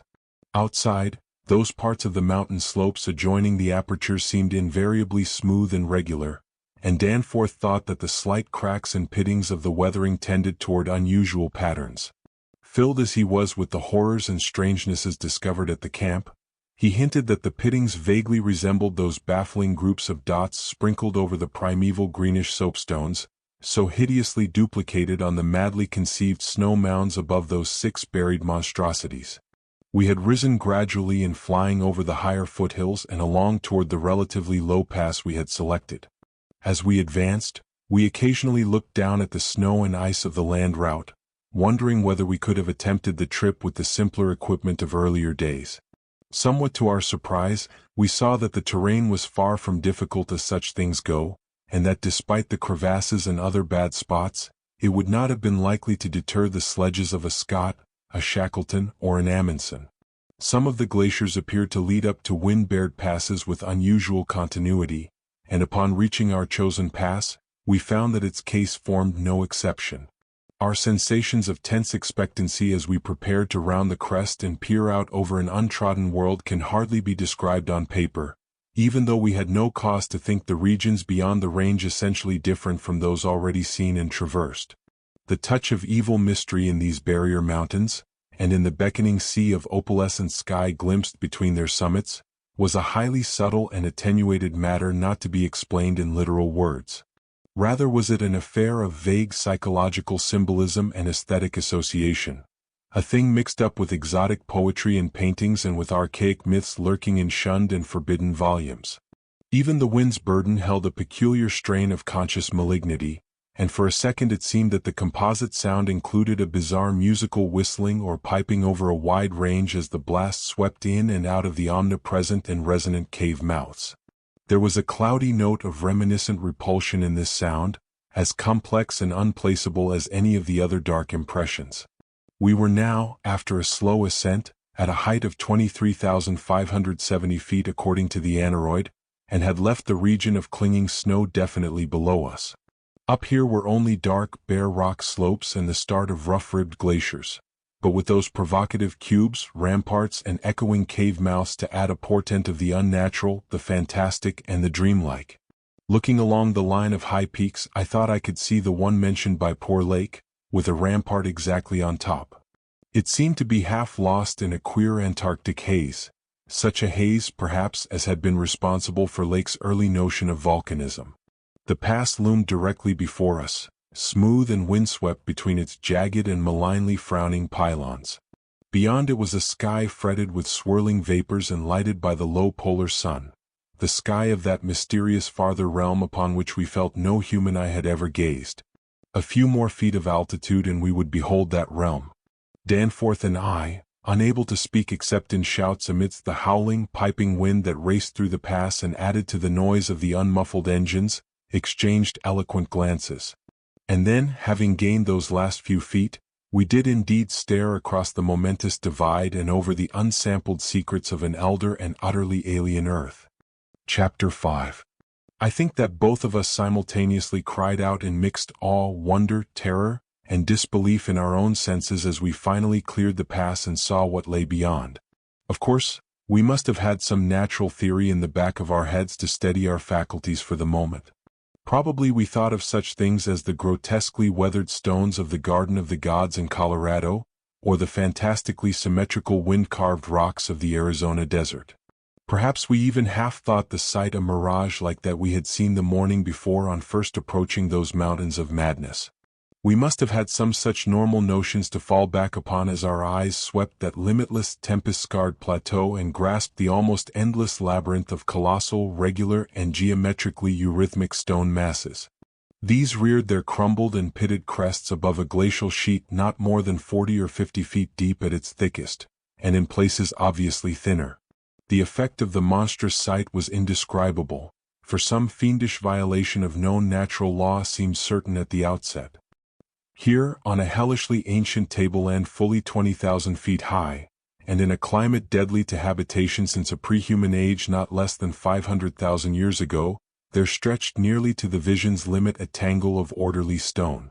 Only the desperation of mental self-defense could possibly attribute this to any but a conscious and artificial cause.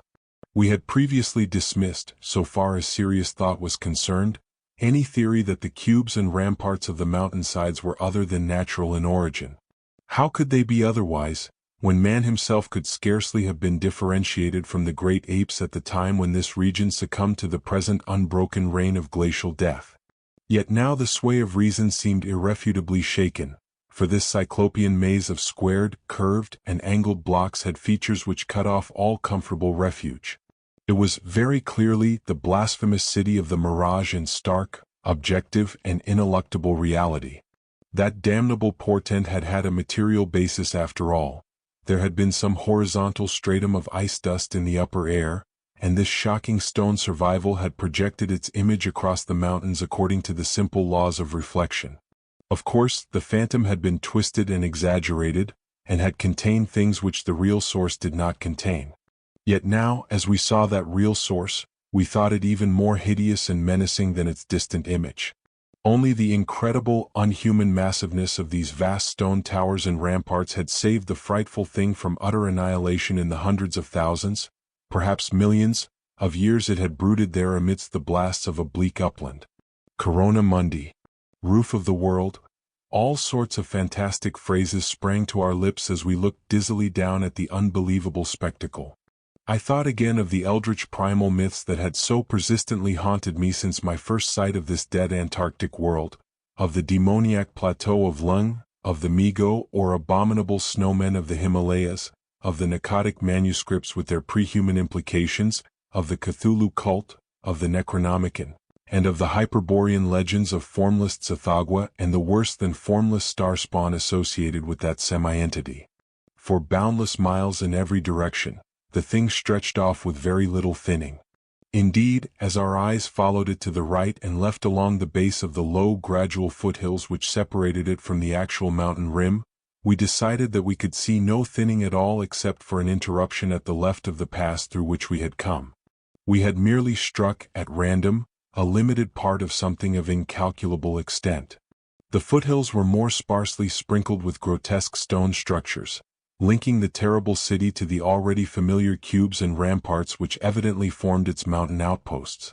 These latter, as well as the queer cave mouths, were as thick on the inner as on the outer sides of the mountains. The nameless stone labyrinth consisted, for the most part, of walls from 10 to 150 feet in ice-clear height, and of a thickness varying from 5 to 10 feet. It was composed mostly of prodigious blocks of dark primordial slate, schist, and sandstone, blocks in many cases as large as 4 by 6 by 8 feet, though in several places it seemed to be carved out of a solid, uneven bedrock of Precambrian slate. The buildings were far from equal in size, there being innumerable honeycomb arrangements of enormous extent as well as smaller separate structures. The general shape of these things tended to be conical, pyramidal, or terraced, though there were many perfect cylinders, perfect cubes, clusters of cubes, and other rectangular forms, and a peculiar sprinkling of angled edifices whose five-pointed ground plan roughly suggested modern fortifications. The builders had made constant and expert use of the principle of the arch, and domes had probably existed in the city's heyday. The whole tangle was monstrously weathered, and the glacial surface from which the towers projected was strewn with fallen blocks and immemorial debris. Where the glaciation was transparent, we could see the lower parts of the gigantic piles and noticed the ice-preserved stone bridges which connected the different towers at varying distances above the ground. On the exposed walls, we could detect the scarred places where other and higher bridges of the same sort had existed. Closer inspection revealed countless largish windows, some of which were closed with shutters of a petrified material originally wood, though most gaped open in a sinister and menacing fashion. Many of the ruins, of course, were roofless, and with uneven though wind-rounded upper edges, whilst others, of a more sharply conical or pyramidal model or else protected by higher surrounding structures, preserved intact outlines despite the omnipresent crumbling and pitting. With the field glass, we could barely make out what seemed to be sculptural decorations in horizontal bands. Decorations including those curious groups of dots whose presence on the ancient soapstones now assumed a vastly larger significance. In many places the buildings were totally ruined and the ice sheet deeply riven from various geologic causes. In other places the stonework was worn down to the very level of the glaciation. One broad swath, extending from the plateau's interior to a cleft in the foothills about a mile to the left of the pass we had traversed, was wholly free from buildings, and probably represented, we concluded, the course of some great river which in tertiary times, millions of years ago, had poured through the city and into some prodigious subterranean abyss of the Great Barrier Range. Certainly this was above all a region of caves, gulfs, and underground secrets beyond human penetration. Looking back to our sensations and recalling our dazedness at viewing this monstrous survival from eons we had thought pre-human, I can only wonder that we preserved the semblance of equilibrium which we did. Of course, we knew that something, chronology, scientific theory, or our own consciousness, was woefully awry. Yet we kept enough poise to guide the plane, observe many things quite minutely, and take a careful series of photographs which may yet serve both us and the world in good stead. In my case, ingrained scientific habit may have helped, for above all my bewilderment and sense of menace, there burned a dominant curiosity to fathom more of this age-old secret, to know what sort of beings had built and lived in this incalculably gigantic place, and what relation to the general world of its time or of other times so unique a concentration of life could have had. For this place could be no ordinary city. It must have formed the primary nucleus and center of some archaic and unbelievable chapter of Earth's history whose outward ramifications, recalled only dimly in the most obscure and distorted myths, had vanished utterly amidst the chaos of terrestrial convulsions long before any human race we know had shambled out of apedom. Here sprawled a Paleogean megalopolis compared with which the fabled Atlantis and Lemuria, Camorium and Usulderum, and Alatho in the land of Lomar are recent things of today, not even of yesterday. A megalopolis ranking with such whispered pre-human blasphemies as Velugia Relaya IB in the land of Nar, and the nameless city of Arabia Deserta. As we flew above that tangle of stark Titan towers, my imagination sometimes escaped all bounds and roved aimlessly in realms of fantastic associations, even weaving links between this lost world and some of my own wildest dreams concerning the mad horror at the camp. The plane's fuel tank, in the interest of greater lightness, had been only partly filled, hence we now had to exert caution in our explorations. Even so, however, we covered an enormous extent of ground, or rather air, after swooping down to a level where the wind became virtually negligible. There seemed to be no limit to the mountain range, or to the length of the frightful stone city which bordered its inner foothills. 50 miles of flight in each direction showed no major change in the labyrinth of rock and masonry that clawed up corpse-like through the eternal ice. There were, though, some highly absorbing diversifications, such as the carvings on the canyon where that broad river had once pierced the foothills and approached its sinking place in the Great Range. The headlands at the stream's entrance had been boldly carved into cyclopean pylons, and something about the ridgy, barrel-shaped designs stirred up oddly vague, hateful, and confusing semi-remembrances in both Danforth and me. We also came upon several star-shaped open spaces, evidently public squares, and noted various undulations in the terrain. Where a sharp hill rose, it was generally hollowed out into some sort of rambling stone edifice, but there were at least 2 exceptions. Of these latter, one was too badly weathered to disclose what had been on the jutting eminence, while the other still bore a fantastic conical monument carved out of the solid rock and roughly resembling such things as the well-known snake tomb in the ancient valley of Petra.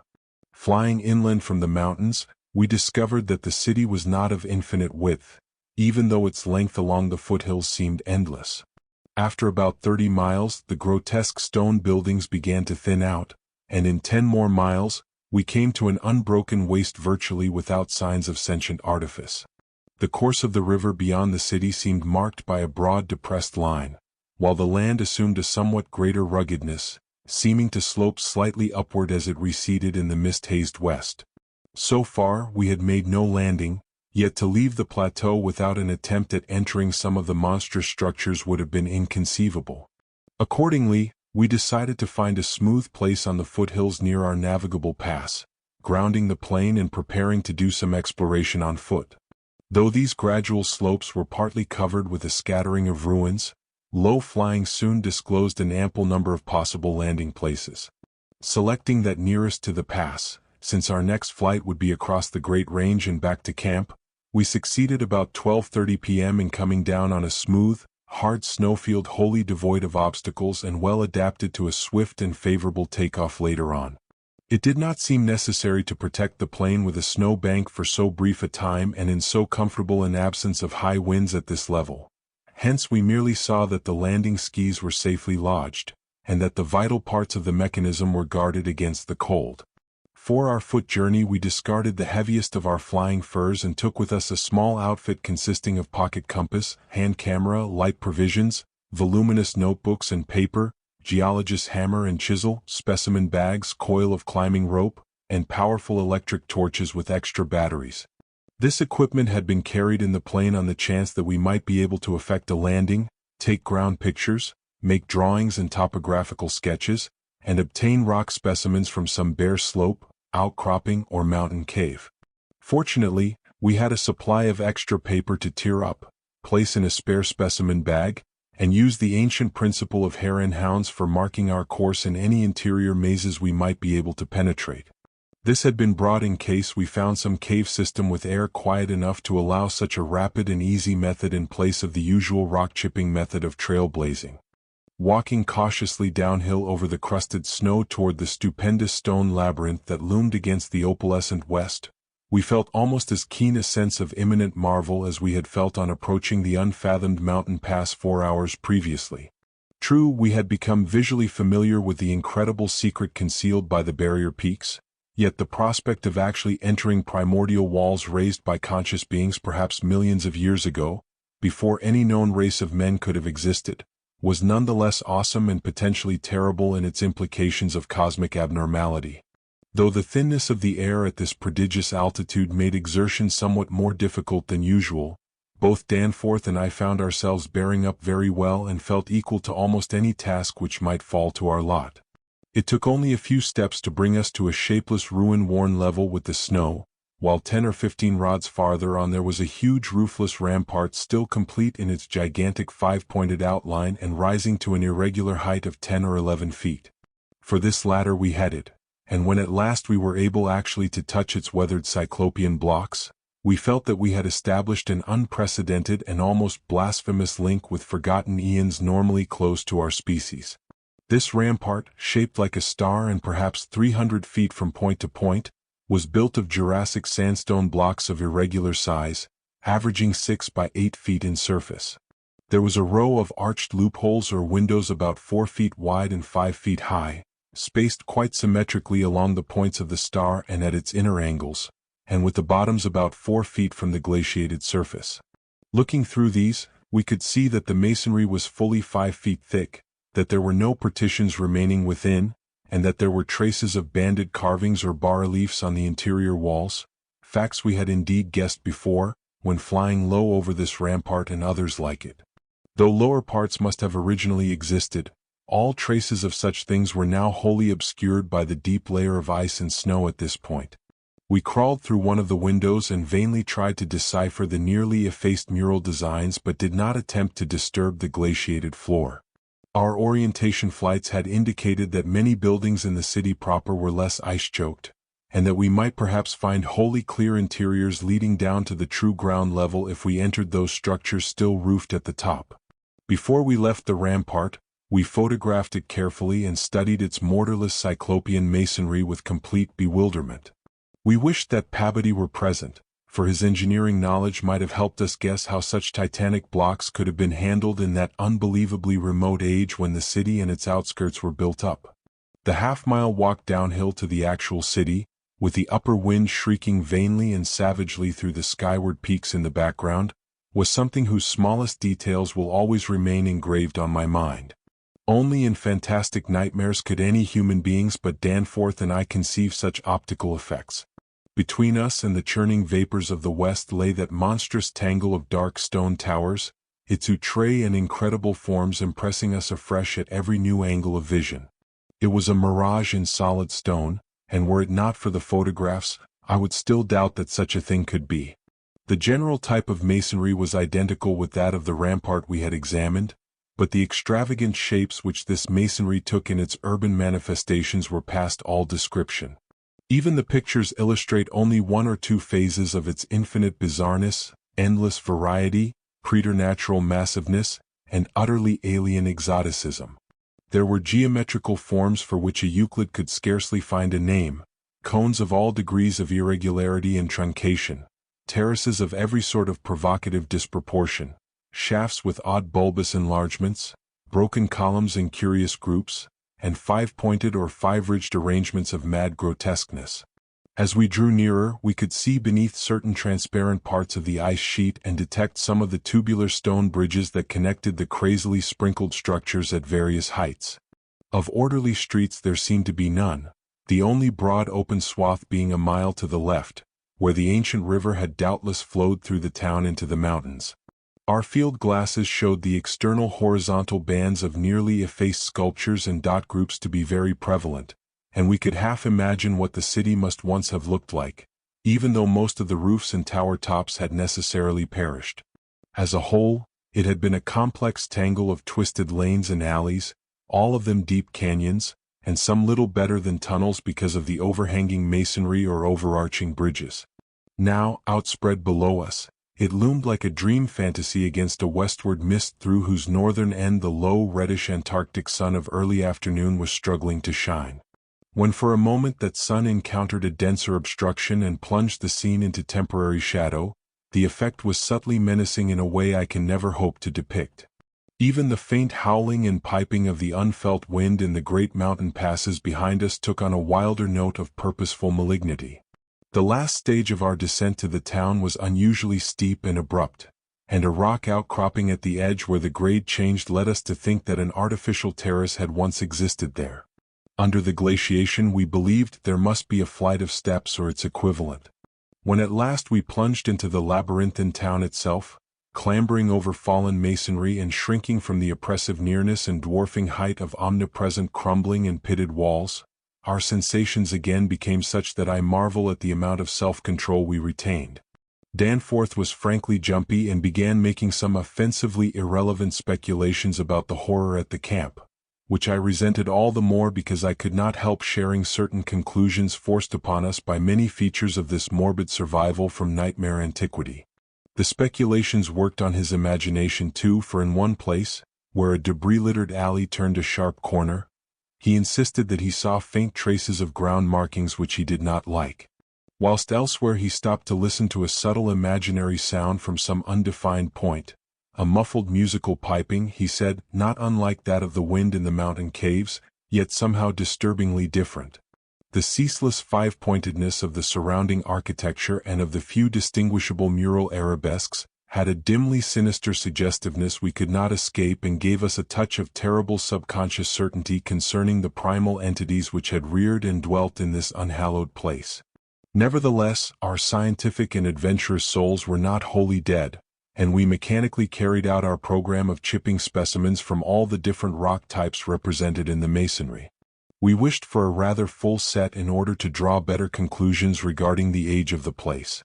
Nothing in the great outer walls seemed to date from later than the Jurassic and Comanchean periods, nor was any piece of stone in the entire place of a greater recency than the Pliocene age.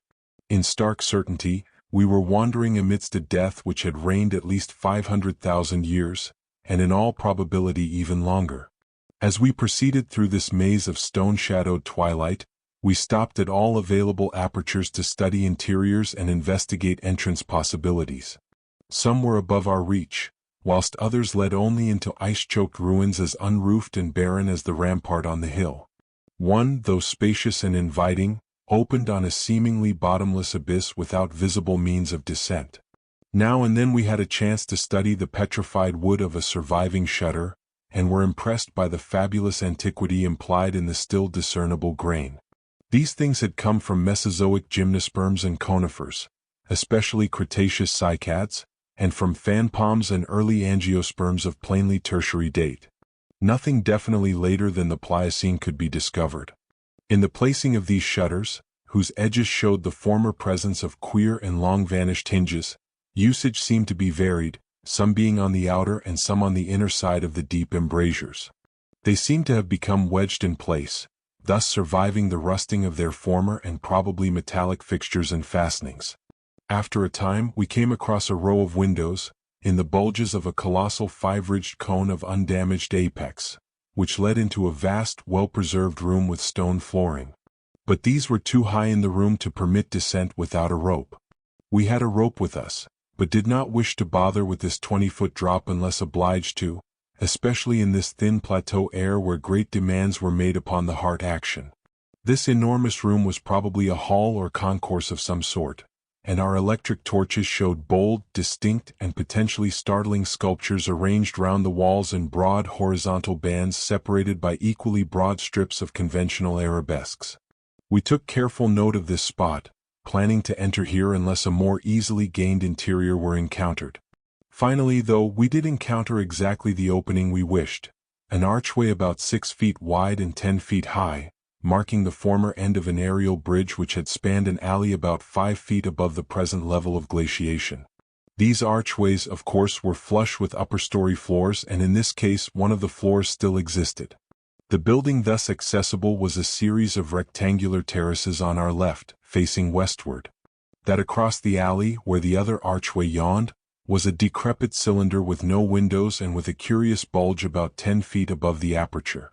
It was totally dark inside, and the archway seemed to open on a well of illimitable emptiness. Heaped debris made the entrance to the vast left-hand building doubly easy, Yet for a moment we hesitated before taking advantage of the long-wished chance.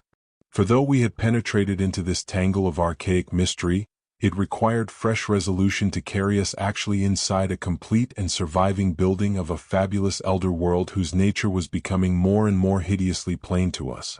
In the end, however, we made the plunge and scrambled up over the rubble into the gaping embrace. The floor beyond was of great slate slabs and seemed to form the outlet of a long high corridor with sculptured walls. Observing the many inner archways which led off from it, and realizing the probable complexity of the nest of apartments within, we decided that we must begin our system of hare and hound trailblazing. Hitherto, our compasses, together with frequent glimpses of the vast mountain range between the towers in our rear, had been enough to prevent us from losing our way. But from now on, an artificial substitute would be necessary. Accordingly, we reduced our extra paper to shreds of suitable size, placed these in a bag to be carried by Danforth, and prepared to use them as economically as safety would allow. This method would probably gain us immunity from straying, since there did not appear to be any strong air currents inside the primordial masonry. If such should develop, or if our paper supply should give out, we could of course fall back on the more secure though more tedious and retarding method of rock chipping. Just how extensive a territory we had opened up, it was impossible to guess without a trial. The close and frequent connection of the different buildings made it likely that we might cross from one to another on bridges underneath the ice except where impeded by local collapses and geologic rifts, for very little glaciation seemed to have entered the massive constructions. Almost all the areas of transparent ice had revealed the submerged windows as tightly shuttered, as if the town had been left in that uniform state until the glacial sheet came to crystallize the lower part for all succeeding time. Indeed, one gained a curious impression that this place had been deliberately closed and deserted in some dim, bygone eon, rather than overwhelmed by any sudden calamity or even gradual decay. Had the coming of the ice been foreseen, and had a nameless population left en masse to seek a less doomed abode? The precise physiographic conditions attending the formation of the ice sheet at this point would have to wait for a later solution. It had not, very plainly, been a grinding drive. Perhaps the pressure of accumulated snow had been responsible, and perhaps some flood from the river, or from the bursting of some ancient glacial dam in the Great Range, had helped to create the special state now observable. Imagination could conceive almost anything in connection with this place. Chapter 6.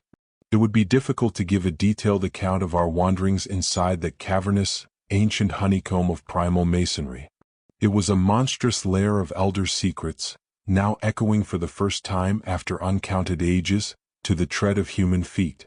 This is especially true because so much of the horrible drama and revelation came from merely studying the omnipresent mural carvings.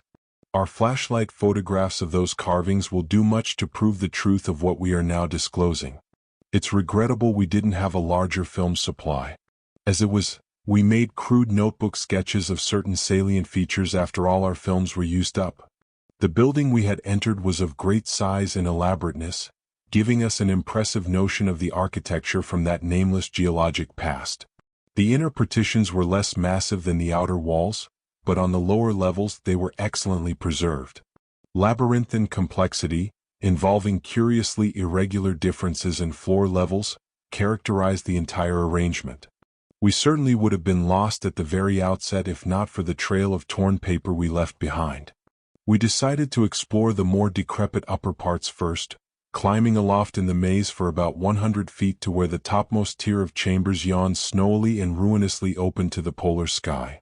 Ascent was made over the steep, transversely ribbed stone ramps or inclined planes which served everywhere in place of stairs. The rooms we encountered were of all imaginable shapes and proportions, ranging from five-pointed stars to triangles and perfect cubes. It might be safe to say their general average was about 30 by 30 feet in floor area and 20 feet in height, though many larger apartments existed. After thoroughly examining the upper regions and the glacial level, we descended story by story into the submerged part. Here, we soon saw we were in a continuous maze of connected chambers and passages, probably leading over unlimited areas outside this particular building. The cyclopean massiveness and giganticism of everything about us became curiously oppressive. There was something vaguely but deeply inhuman in all the contours, dimensions, proportions, decorations, and constructional nuances of the blasphemously archaic stonework. From what the carvings revealed, we soon realized this monstrous city was many millions of years old. We cannot yet explain the engineering principles used in the anomalous balancing and adjustment of the vast rock masses, though the function of the arch was clearly much relied on. The rooms we visited were wholly bare of all portable contents, a circumstance which supported our belief in the city's deliberate desertion. The prime decorative feature was the almost universal system of mural sculpture, which tended to run in continuous horizontal bands, 3 feet wide, arranged from floor to ceiling, alternating with bands of equal width given over to geometrical arabesques. There were exceptions to this rule, but its preponderance was overwhelming. Often, however, a series of smooth cartouches containing oddly patterned groups of dots would be sunk along one of the arabesque bands. The technique, we soon saw, was mature, accomplished, and aesthetically evolved to the highest degree of civilized mastery, though utterly alien in every detail to any known art tradition of the human race. No sculpture I have ever seen could approach it in the delicacy of execution. The minutest details of elaborate vegetation or animal life were rendered with astonishing vividness despite the bold scale of the carvings, while the conventional designs were marvels of skillful intricacy.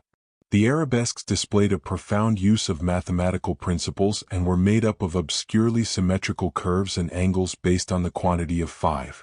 The pictorial bands followed a highly formalized tradition and involved a peculiar treatment of perspective, but had an artistic force that moved us profoundly, notwithstanding the intervening gulf of vast geologic periods. Their method of design hinged on a singular juxtaposition of the cross-section with the two-dimensional silhouette and embodied an analytical psychology beyond that of any known race of antiquity. It is useless to try to compare this art with any represented in our museums. Those who see our photographs will probably find its closest analog in certain grotesque conceptions of the most daring futurists. The arabesque tracery consisted entirely of depressed lines whose depth on unweathered walls varied from 1 to 2 inches.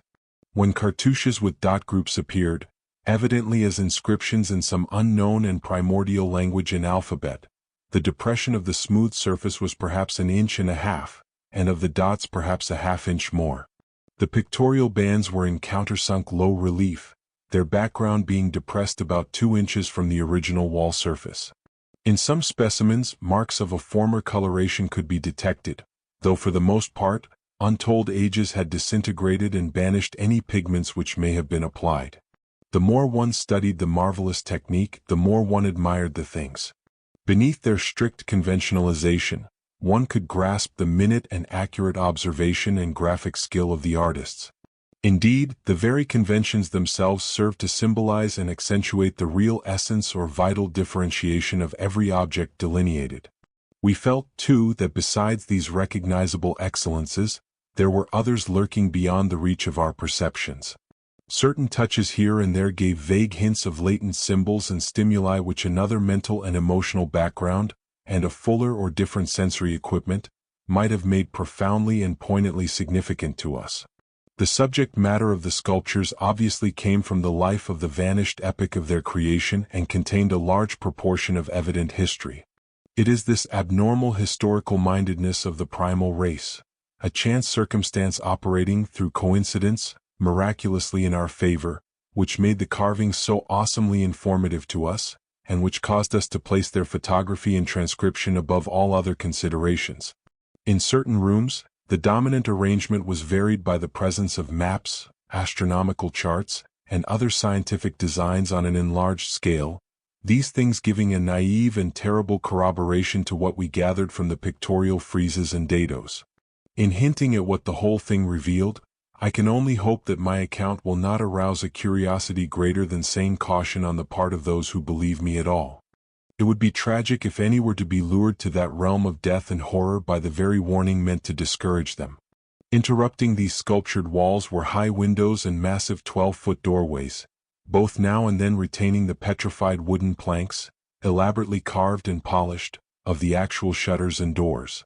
All metal fixtures had long ago vanished, but some of the doors remained in place and had to be forced aside as we progressed from room to room.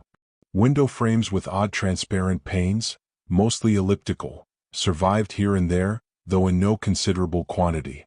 There were also frequent niches of great magnitude, generally empty, but once in a while containing some bizarre object carved from green soapstone which was either broken or perhaps held too inferior to warrant removal. Other apertures were undoubtedly connected with bygone mechanical facilities, heating, lighting, and the like, of a sort suggested in many of the carvings. Ceilings tended to be plain but had sometimes been inlaid with green soapstone or other tiles, mostly fallen now. Floors were also paved with such tiles, though plain stonework predominated.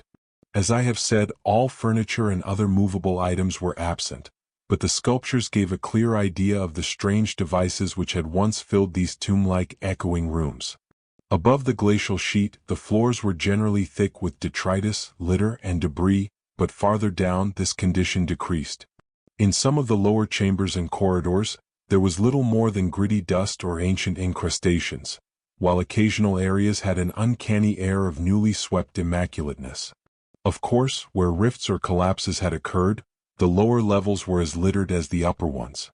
A central court, as in other structures we had seen from the air, saved the inner regions from total darkness, so we seldom had to use our electric torches in the upper rooms except when studying sculptured details.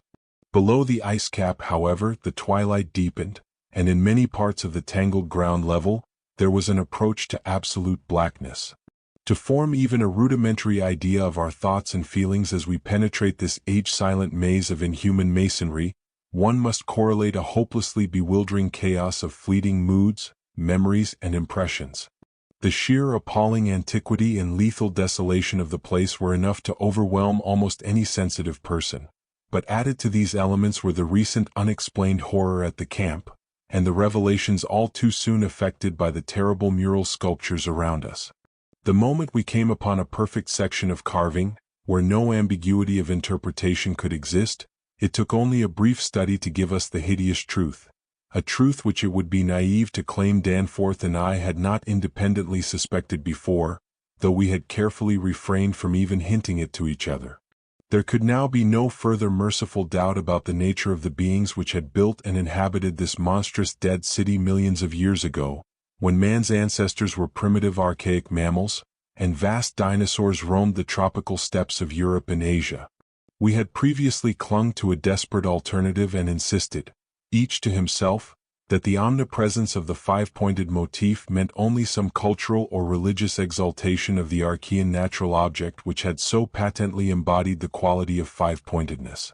This was similar to how the decorative motifs of Minoan Crete exalted the sacred bull, those of Egypt the scarab, those of Rome the wolf and the eagle, and those of various savage tribes some chosen totem animal. But this lone refuge was now stripped from us, and we were forced to face definitely the reason-shaking realization which the reader of these pages has doubtless long ago anticipated. I can scarcely bear to write it down in black and white even now, but perhaps that will not be necessary. The things once rearing and dwelling in this frightful masonry in the age of dinosaurs were not dinosaurs, but far worse.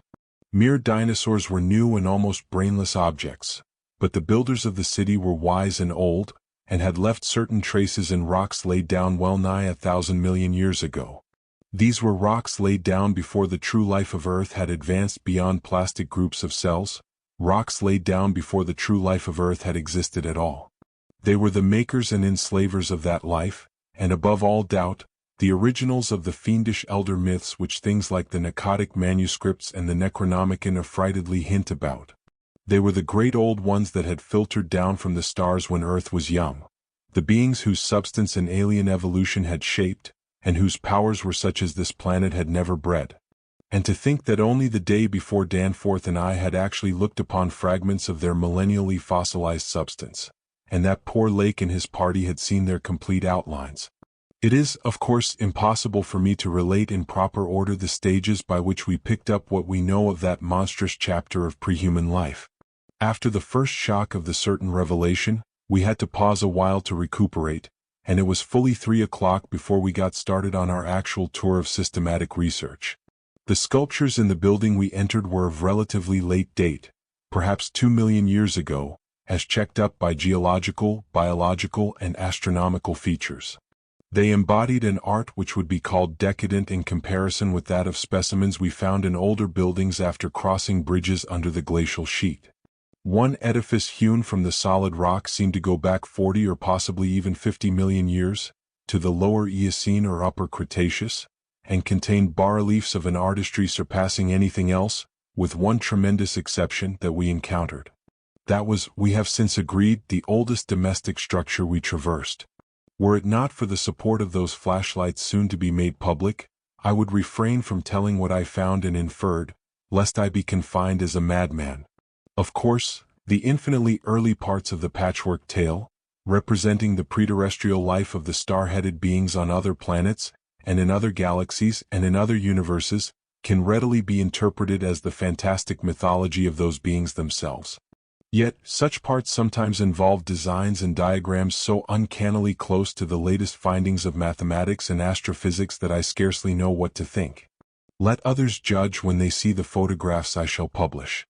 Naturally, no one set of carvings which we encountered told more than a fraction of any connected story, nor did we even begin to come upon the various stages of that story in their proper order. Some of the vast rooms were independent units as far as their designs were concerned, whilst in other cases, a continuous chronicle would be carried through a series of rooms and corridors. The best of the maps and diagrams were on the walls of a frightful abyss below even the ancient ground level, a cavern perhaps 200 feet square and 60 feet high, which had almost undoubtedly been an educational center of some sort. There were many provoking repetitions of the same material in different rooms and buildings, since certain chapters of experience and certain summaries or phases of racial history had evidently been favorites with different decorators or dwellers. Sometimes, though, variant versions of the same theme proved useful in settling debatable points and filling in gaps. I still wonder how we deducted so much in the short time at our disposal. Of course, we even now have only the barest outline, and much of that was obtained later on from a study of the photographs and sketches we made. It may be the effect of this later study, the revived memories and vague impressions acting in conjunction with his general sensitivity and with that final supposed horror glimpse whose essence he will not reveal even to me, which has been the immediate source of Danforth's present breakdown. But it had to be, for we could not issue our warning intelligently without the fullest possible information, and the issuance of that warning is a prime necessity. Certain lingering influences in that unknown Antarctic world of disordered time and alien natural law make it imperative that further exploration be discouraged. Chapter 7. The full story, as far as deciphered, will shortly appear in an official bulletin of Miskatonic University. Here I shall sketch only the salient highlights in a formless, rambling way. Myth or otherwise, the sculptures told of the coming of those star-headed things to the nascent, lifeless Earth out of cosmic space. They also depicted the coming of many other alien entities who, at certain times, embark upon spatial pioneering. They seemed able to traverse the interstellar ether on their vast membranous wings, thus oddly confirming some curious hill folklore long ago told me by an antiquarian colleague. They had lived under the sea a good deal, building fantastic cities and fighting terrific battles with nameless adversaries by means of intricate devices employing unknown principles of energy. Evidently, their scientific and mechanical knowledge far surpassed man's today, though they made use of its more widespread and elaborate forms only when obliged to. Some of the sculptures suggested that they had passed through a stage of mechanized life on other planets but had receded upon finding its effects emotionally unsatisfying. Their preternatural toughness of organization and simplicity of natural wants made them peculiarly able to live on a high plane without the more specialized fruits of artificial manufacture, and even without garments except for occasional protection against the elements. It was under the sea, at first for food and later for other purposes, that they first created Earth life, using available substances according to long-known methods. The more elaborate experiments came after the annihilation of various cosmic enemies. They had done the same thing on other planets, having manufactured not only necessary foods, but certain multicellular protoplasmic masses capable of molding their tissues into all sorts of temporary organs under hypnotic influence and thereby forming ideal slaves to perform the heavy work of the community. These viscous masses were without doubt what Abdul al-Hazard whispered about as the Shoggoths in his frightful Necronomicon, though even that mad Arab had not hinted that any existed on earth except in the dreams of those who had chewed a certain alkaloidal herb. When the star-headed old ones on this planet had synthesized their simple food forms and bred a good supply of Shoggoths, they allowed other cell groups to develop into other forms of animal and vegetable life for sundry purposes, extirpating any whose presence became troublesome. With the aid of the Shoggoths, whose expansions could be made to lift prodigious weights, the small, low cities under the sea grew to vast and imposing labyrinths of stone, not unlike those which later rose on land. Indeed, the highly adaptable old ones had lived much on land in other parts of the universe, and probably retained many traditions of land construction. As we studied the architecture of all these sculptured Paleogean cities, including those whose age-dead corridors we were even then traversing, we were impressed by a curious coincidence which we have not yet tried to explain even to ourselves. The tops of the buildings, which in the actual city around us had of course been weathered into shapeless ruins ages ago, were clearly displayed in the bas-reliefs. They showed vast clusters of needle-like spires, delicate finials on certain cone and pyramid apexes, and tiers of thin horizontal scalloped discs capping cylindrical shafts. This was exactly what we had seen in that monstrous and portentous mirage, cast by a dead city when such skyline features had been absent for thousands and tens of thousands of years, which loomed on our ignorant eyes across the unfathomed mountains of madness as we first approached poor Lake's ill-fated camp. Of the life of the old ones, both under the sea and after part of them migrated to land, volumes could be written. Those in shallow water had continued the fullest use of the eyes at the ends of their 5 main head tentacles, and had practiced the arts of sculpture and of writing in quite the usual way, the writing accomplished with a stylus on waterproof waxen surfaces. Those lower down in the ocean depths, though they used a curious phosphorescent organism to furnish light, pieced out their vision with obscure special senses operating through the prismatic cilia on their heads, senses which rendered all the old ones partly independent of light in emergencies. Their forms of sculpture and writing had changed curiously during the descent, embodying certain apparently chemical coating processes, probably to secure phosphorescence, which the bas-reliefs could not make clear to us. The beings moved in the sea partly by swimming, using the lateral crinoid arms, and partly by wriggling with the lower tier of tentacles containing the pseudo-feet. Occasionally they accomplished long swoops with the auxiliary use of 2 or more sets of their fan-like folding wings. On land they locally used the pseudo-feet, but now and then flew to great heights or over long distances with their wings. The many slender tentacles into which the crinoid arms branched were infinitely delicate, flexible, strong, and accurate in muscular nervous coordination, ensuring the utmost skill and dexterity in all artistic and other manual operations. The toughness of the things was almost incredible. Even the terrific pressures of the deepest sea bottoms appeared powerless to harm them. Very few seemed to die at all except by violence, and their burial places were very limited. The fact that they covered their vertically entombed dead with 5-pointed inscribed mounds set up thoughts in Danforth and me which made a fresh pause and recuperation necessary after the sculptures revealed it. The beings multiplied by means of spores, like vegetable pteridophytes as Lake had suspected, but owing to their prodigious toughness and longevity, and consequent lack of replacement needs, they did not encourage the large-scale development of new prothali except when they had new regions to colonize.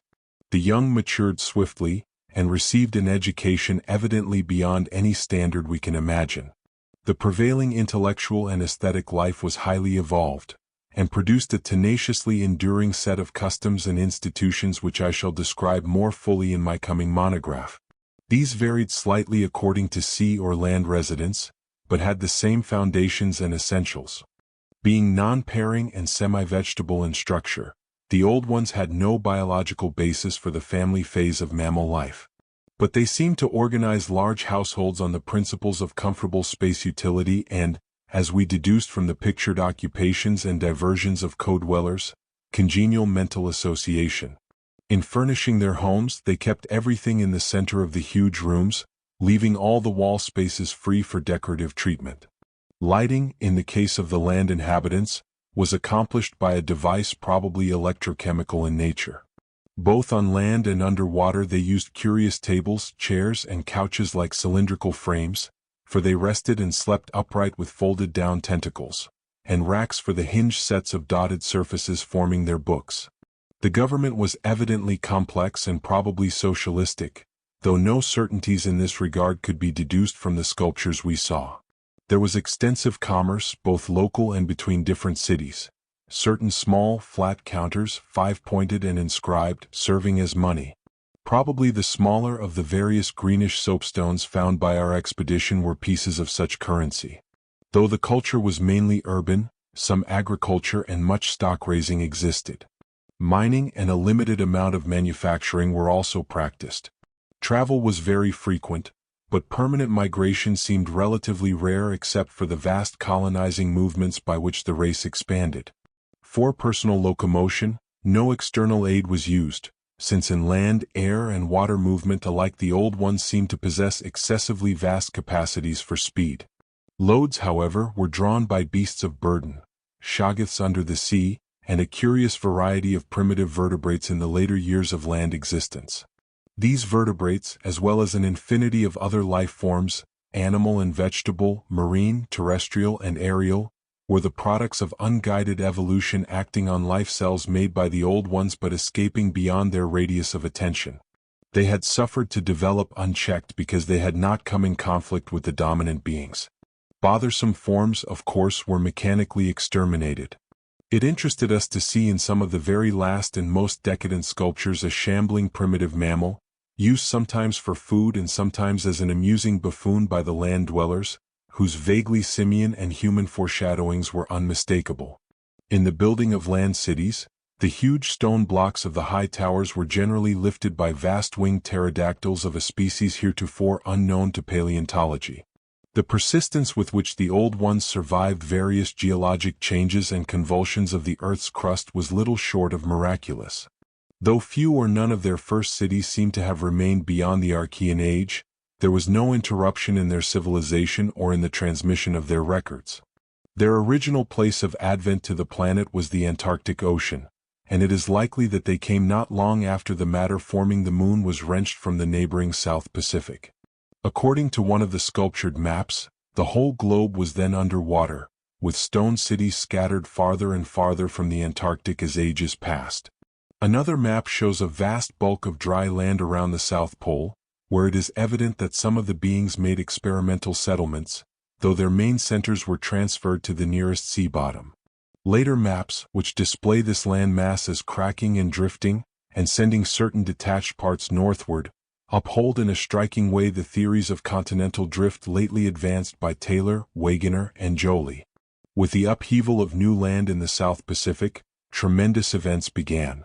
Some of the marine cities were hopelessly shattered, yet that was not the worst misfortune. Another race, a land race of beings shaped like octopi and probably corresponding to the fabulous pre-human spawn of Cthulhu, soon began filtering down from cosmic infinity and precipitated a monstrous war which for a time drove the old ones wholly back to the sea, a colossal blow in view of the increasing land settlements. Later, peace was made, and the new lands were given to the Cthulhu spawn whilst the old ones held the sea and the older lands. New land cities were founded, the greatest of them in the Antarctic, for this region of first arrival was sacred. From then on, as before, the Antarctic remained the center of the Old One's civilization, and all the discoverable cities built there by the Cthulhu spawn were blotted out. Then suddenly the lands of the Pacific sank again, taking with them the frightful stone city of Relaya and all the cosmic octopi, so that the Old Ones were again supreme on the planet except for one shadowy fear about which they did not like to speak. At a rather later age, their cities dotted all the land and water areas of the globe. Hence the recommendation in my coming monograph that some archaeologists make systematic borings with Pavity's type of apparatus in certain widely separated regions. The steady trend down the ages was from water to land, a movement encouraged by the rise of new land masses, though the ocean was never wholly deserted. Another cause of the landward movement was the new difficulty in breeding and managing the Shoggoths upon which successful sea life depended. With the march of time, as the sculptures sadly confessed, the art of creating new life from inorganic matter had been lost, so that the old ones had to depend on the molding of forms already in existence. On land, the great reptiles proved highly tractable, but the Shoggoths of the sea, reproducing by fission and acquiring a dangerous degree of accidental intelligence, presented for a time a formidable problem. They had always been controlled through the hypnotic suggestion of the old ones, and had modeled their tough plasticity into various useful temporary limbs and organs, but now their self-modeling powers were sometimes exercised independently, and in various imitative forms implanted by past suggestion. They had, it seems, developed a semi-stable brain whose separate and occasionally stubborn volition echoed the will of the old ones without always obeying it. Sculpted images of these Shoggoths filled Danforth and me with horror and loathing. They were normally shapeless entities composed of a viscous jelly which looked like an agglutination of bubbles, and each averaged about 15 feet in diameter when a sphere. They had, however, a constantly shifting shape and volume, throwing out temporary developments or forming apparent organs of sight, hearing, and speech in imitation of their masters, either spontaneously or according to suggestion. They seem to have become peculiarly intractable toward the middle of the Permian Age, perhaps 150 million years ago, when a veritable war of resubjugation was waged upon them by the marine old ones. Pictures of this war, and of the headless, slime-coated fashion in which the Shoggoths typically left their slain victims, held a marvelously fearsome quality despite the intervening abyss of untold ages. The old ones had used curious weapons of molecular disturbance against the rebel entities, and in the end had achieved a complete victory. Thereafter, the sculptures showed a period in which Shoggoths were tamed and broken by armed old ones as the wild horses of the American West were tamed by cowboys. Though during the rebellion the Shoggoths had shown an ability to live out of water, this transition was not encouraged, since their usefulness on land would hardly have been commensurate with the trouble of their management. During the Jurassic Age, the old ones met fresh adversity in the form of a new invasion from outer space, this time by half-fungus, half-crustacean creatures from a planet identifiable as the remote and recently discovered Pluto, creatures undoubtedly the same as those figuring in certain whispered hill legends of the north, and remembered in the Himalayas as the Migo or abominable snowmen. To fight these beings, the old ones attempted, for the first time since their terrestrial advent, to sally forth again into the planetary ether, but despite all traditional preparations found it no longer possible to leave the Earth's atmosphere. Whatever the old secret of interstellar travel had been, it was now definitely lost to the race. In the end, the Migo drove the old ones out of all the northern lands, though they were powerless to disturb those in the sea. Little by little, the slow retreat of the elder race to their original Antarctic habitat was beginning. It was curious to note from the pictured battles that both the Cthulhu spawn and the Migo seem to have been composed of matter more widely different from that which we know than was the substance of the old ones. They were able to undergo transformations and reintegrations impossible for their adversaries, and seem therefore to have originally come from even remote gulfs of cosmic space. The old ones, but for their abnormal toughness and peculiar vital properties, were strictly material, and must have had their absolute origin within the known space-time continuum, whereas the first sources of the other beings can only be guessed at with bated breath. All this, of course, assuming that the non-terrestrial linkages and the anomalies ascribed to the invading foes are not pure mythology. Conceivably, the old ones might have invented a cosmic framework to account for their occasional defeats, since historical interest and pride obviously formed their chief psychological element. It is significant that their annals fail to mention many advanced and potent races of beings whose mighty cultures and towering cities figure persistently in certain obscure legends. The changing state of the world through long geologic ages appeared with startling vividness in many of the sculptured maps and scenes. In certain cases, existing science will require revision, while in other cases its bold deductions are magnificently confirmed. As I have said, the hypothesis of Taylor, Wegener, and Joly that all the continents are fragments of an original Antarctic land mass which cracked from centrifugal force and drifted apart over a technically viscous lower surface, an hypothesis suggested by such things as the complementary outlines of Africa and South America, and the way the great mountain chains are rolled and shoved up, receives striking support from this uncanny source. Maps evidently showing the Carboniferous world of 100 million or more years ago displayed significant rifts and chasms destined later to separate Africa from the once continuous realms of Europe, then the Volusia of hellish primal legend, Asia, the Americas, and the Antarctic continent. Other charts, and most significantly one in connection with the founding 50 million years ago of the vast dead city around us, showed all the present continents well differentiated. And in the latest discoverable specimen, dating perhaps from the Pliocene age, the approximate world of today appeared quite clearly despite the linkage of Alaska with Siberia, of North America with Europe through Greenland, and of South America with the Antarctic continent through Graham Land. In the Carboniferous map, the whole globe, ocean floor and rift land mass alike, bore symbols of the old one's vast stone cities, but in the later charts, the gradual recession toward the Antarctic became very plain. The final Pliocene specimen showed no land cities except on the Antarctic continent and the tip of South America, nor any ocean cities north of the 50th parallel of south latitude. Knowledge and interest in the northern world, save for a study of coastlines probably made during long exploration flights on those fan-like membranous wings, had evidently declined to zero among the old ones. Destruction of cities through the upthrust of mountains, the centrifugal rending of continents, the seismic convulsions of land or sea bottom, and other natural causes was a matter of common record, and it was curious to observe how fewer and fewer replacements were made as the ages wore on. The vast dead megalopolis that yawned around us seemed to be the last general center of the race, built early in the Cretaceous age after a titanic earth-buckling had obliterated a still vaster predecessor not far distant. It appeared that this general region was the most sacred spot of all, where reputedly the first old ones had settled on a primal sea bottom. In the new city, many of whose features we could recognize in the sculptures, but which stretched fully 100 miles along the mountain range in each direction beyond the farthest limits of our aerial survey, there were reputed to be preserved certain sacred stones forming part of the first sea-bottom city, which were thrust up to light after long epochs in the course of the general crumpling of strata. Chapter 8. Danforth and I naturally studied everything in our immediate district with great interest and a peculiar sense of personal awe. We found a vast abundance of local material.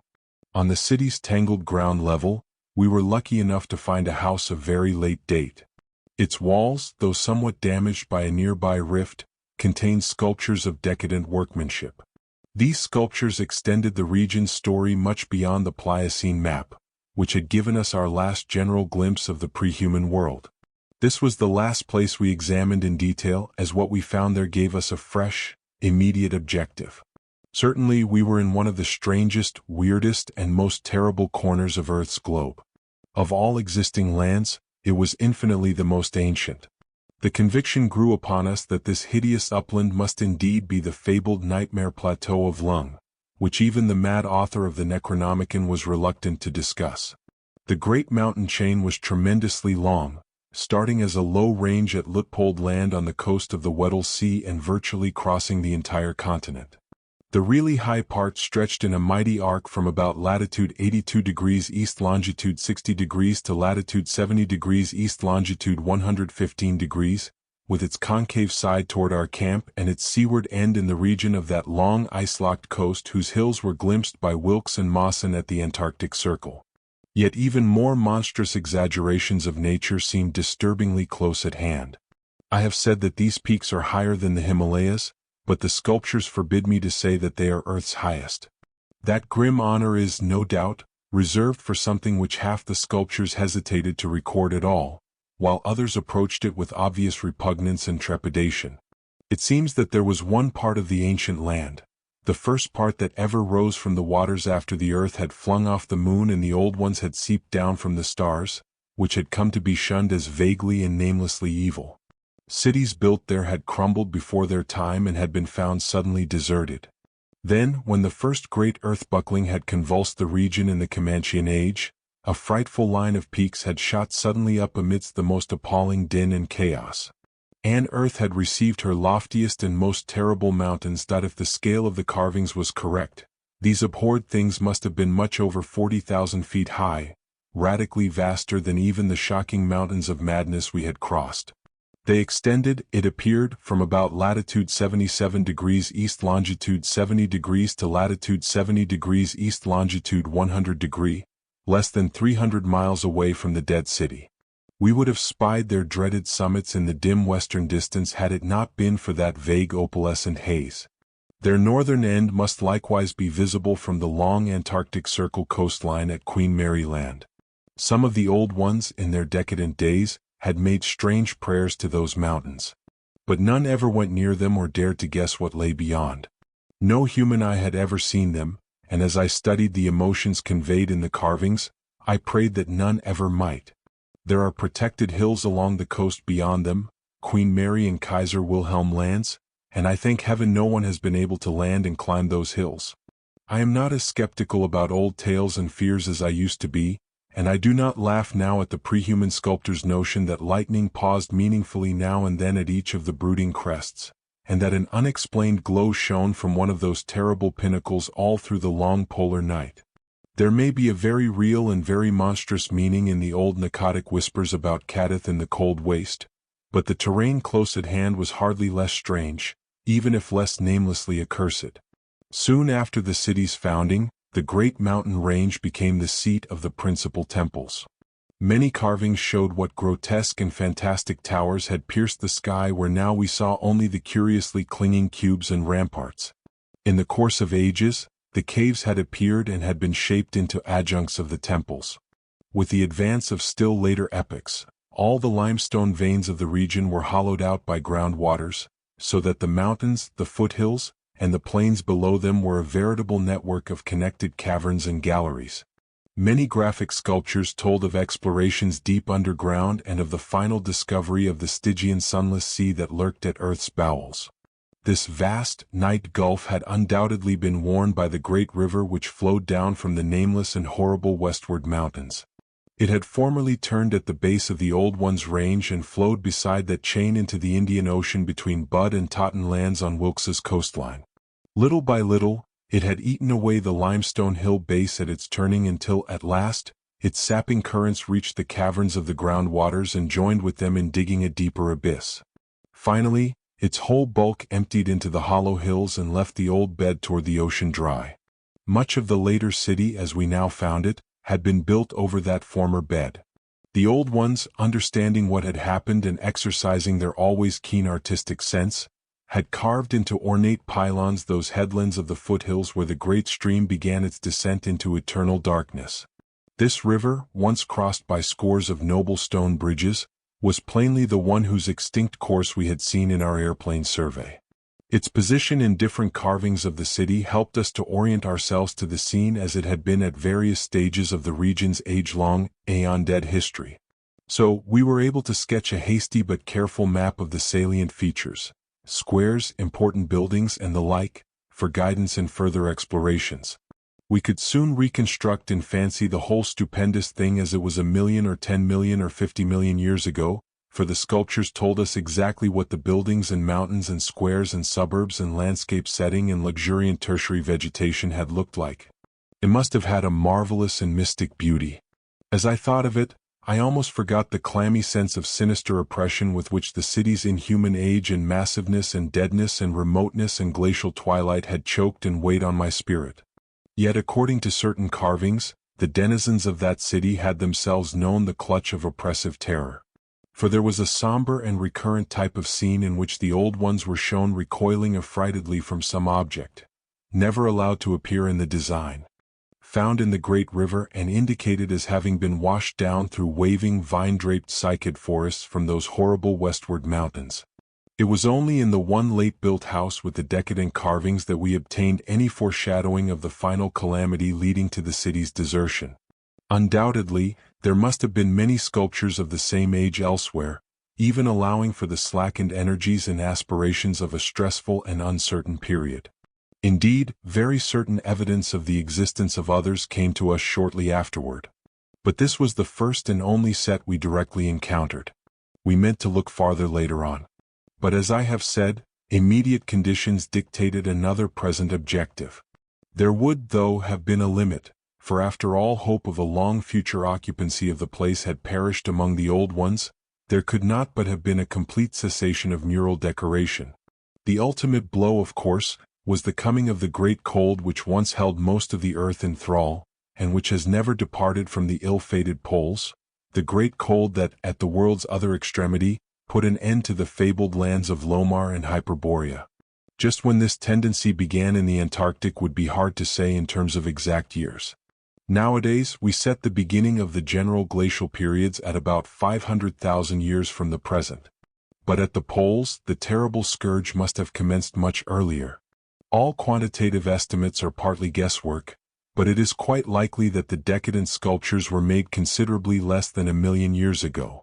The actual desertion of the city was complete long before the conventional opening of the Pleistocene, 500,000 years ago, as reckoned in terms of the Earth's whole surface. In the decadent sculptures, there were signs of thinner vegetation everywhere, and of a decreased country life on the part of the old ones. Heating devices were shown in the houses, and winter travelers were represented as muffled in protective fabrics. Then we saw a series of cartouches, the continuous band arrangement being frequently interrupted in these late carvings, depicting a constantly growing migration to the nearest refuges of greater warmth, some fleeing to cities under the sea off the faraway coast, and some clambering down through networks of limestone caverns in the hollow hills to the neighboring black abyss of subterranean waters. In the end, it seems to have been the neighboring abyss which received the greatest colonization. This was partly due, no doubt, to the traditional sacredness of this especial region, but may have been more conclusively determined by the opportunities it gave for continuing the use of the great temples on the honeycombed mountains, and for retaining the vast land city as a place of summer residence and base of communication with various minds. The linkage of old and new abodes was made more effective by means of several gratings and improvements along the connecting routes, including the chiseling of numerous direct tunnels from the ancient metropolis to the Black Abyss, sharply down-pointing tunnels whose mouths we carefully drew, according to our most thoughtful estimates, on the guide map we were compiling. It was obvious that at least 2 of these tunnels lay within a reasonable exploring distance of where we were. Both were on the mountain-ward edge of the city, one less than a quarter-mile toward the ancient river course, and the other perhaps twice that distance in the opposite direction. The abyss, it seems, had shelving shores of dry land at certain places. But the old ones built their new city underwater, no doubt because of its greater certainty of uniform warmth. The depth of the hidden sea appears to have been very great, so that the Earth's internal heat could ensure its habitability for an indefinite period. The beings seem to have had no trouble in adapting themselves to part-time, and eventually, of course, whole-time, residence underwater, since they had never allowed their gill systems to atrophy. There were many sculptures which showed how they had always frequently visited their submarine kinsfolk elsewhere, and how they had habitually bathed on the deep bottom of their great river. The darkness of inner Earth could likewise have been no deterrent to a race accustomed to long Antarctic nights.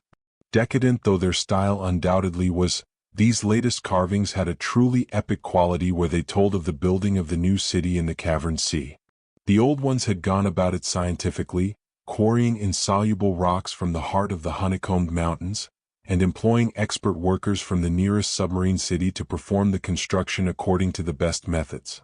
These workers brought with them all that was necessary to establish the new venture: Shoggoth tissue from which to breed stone lifters and subsequent beasts of burden for the cavern city, and other protoplasmic matter to mold into phosphorescent organisms for lighting purposes.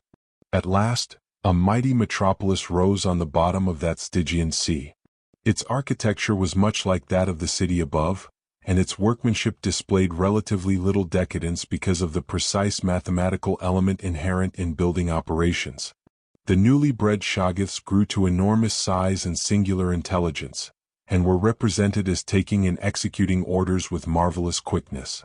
They seemed to converse with the old ones by mimicking their voices, a sort of musical piping over a wide range, if poor Lake's dissection had indicated aright, and to work more from spoken commands than from hypnotic suggestions as in earlier times. They were, however, kept in admirable control. The phosphorescent organisms supplied light with vast effectiveness, and doubtless atoned for the loss of the familiar polar auroras of the outer world night. Art and decoration were pursued, though of course with a certain decadence. The old ones seemed to realize this falling off themselves, and in many cases anticipated the policy of Constantine the Great by transplanting especially fine blocks of ancient carving from their land city. Just as the emperor, in a similar age of decline, stripped Greece and Asia of their finest art to give his new Byzantine capital greater splendors than its own people could create. That the transfer of sculptured blocks had not been more extensive was doubtless owing to the fact that the land city was not at first wholly abandoned. By the time total abandonment did occur, and it surely must have occurred before the polar Pleistocene was far advanced, the old ones had perhaps become satisfied with their decadent art, or had ceased to recognize the superior merit of the older carvings. At any rate, the aeon-silent ruins around us had certainly undergone no wholesale sculptural denudation, though all the best separate statues, like other movables, had been taken away. The decadent cartouches and dados telling this story were, as I have said, the latest we could find in our limited search. They left us with a picture of the old ones shuttling back and forth between the land city in summer and the sea cavern city in winter, and sometimes trading with the sea-bottom cities off the Antarctic coast. By this time, the ultimate doom of the land city must have been recognized, for the sculptures showed many signs of the cold's malign encroachments. Vegetation was declining, and the terrible snows of the winter no longer melted completely even in midsummer. The saurian livestock were nearly all dead, and the mammals were standing none too well. To keep on with the work of the upper world, it had become necessary to adapt some of the amorphous and curiously cold-resistant Shoggoths to land life, a thing the old ones had formerly been reluctant to do. The great river was now lifeless, and the upper sea had lost most of its denizens except the seals and whales. All the birds had flown away, save only the great, grotesque penguins. What had happened afterward we could only guess. How long had the new sea cavern city survived? Was it still down there, a stony corpse in eternal blackness? Had the subterranean waters frozen at last? To what fate had the ocean-bottom cities of the outer world been delivered? Had any of the old ones shifted north ahead of the creeping ice cap? Existing geology shows no trace of their presence. Had the frightful Migo been still a menace in the outer land world of the north? Could one be sure of what might or might not linger even to this day in the lightless and unplumbed abysses of Earth's deepest waters? Those things had seemingly been able to withstand any amount of pressure, and men of the sea have fished up curious objects at times. And has the killer whale theory really explained the savage and mysterious scars on Antarctic seals noticed a generation ago by Borchgrevink? The specimens found by Poor Lake did not enter into these guesses, for their geologic setting proved them to have lived at what must have been a very early date in the land city's history. They were, according to their location, certainly not less than 30 million years old. We reflected that in their day the sea cavern city, and indeed the cavern itself, had no existence.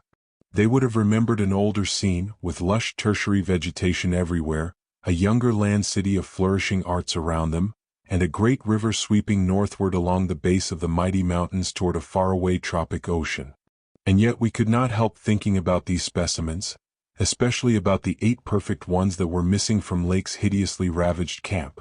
There was something abnormal about that whole business, the strange things we had tried so hard to lay to somebody's madness, those frightful graves, the amount and nature of the missing material, Gedney, the unearthly toughness of those archaic monstrosities, and the queer vital freaks the sculptures now showed the race to have. Danforth and I had seen a good deal in the last few hours, and were prepared to believe and keep silent about many appalling and incredible secrets of primal nature. Chapter 9. I have said that our study of the decadent sculptures brought about a change in our immediate objective. This, of course, had to do with the chiseled avenues to the black inner world. We hadn't known of their existence before, but we were now eager to find and traverse them. From the evident scale of the carvings, we deduced that a steeply descending walk of about a mile through either of the neighboring tunnels would bring us to the brink of dizzy, sunless cliffs above the great abyss. Down its side, adequate paths, improved by the old ones, led to the rocky shore of the hidden and night ocean. To behold this fabulous gulf in stark reality was a lure impossible to resist once we knew of it.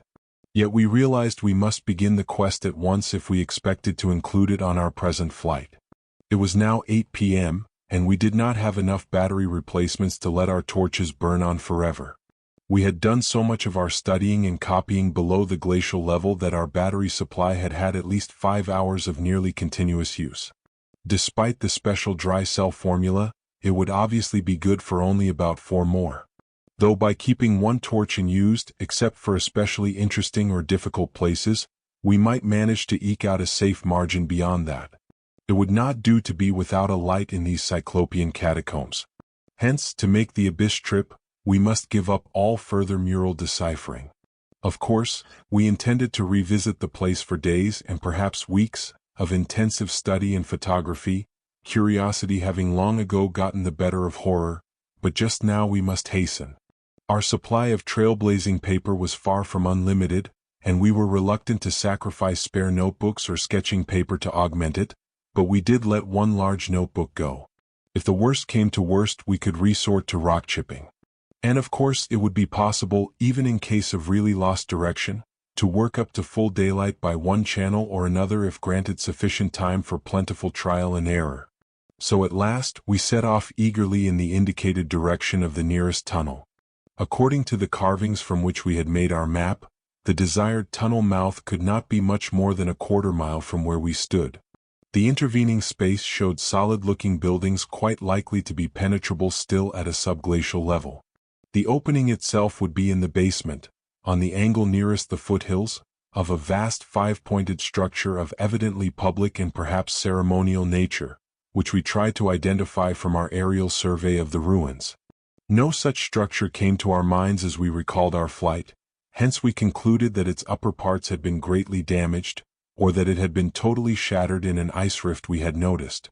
In the latter case, the tunnel would probably turn out to be choked so that we would have to try the next nearest one, the one less than a mile to the north. The intervening river course prevented us from trying any of the more southerly tunnels on this trip.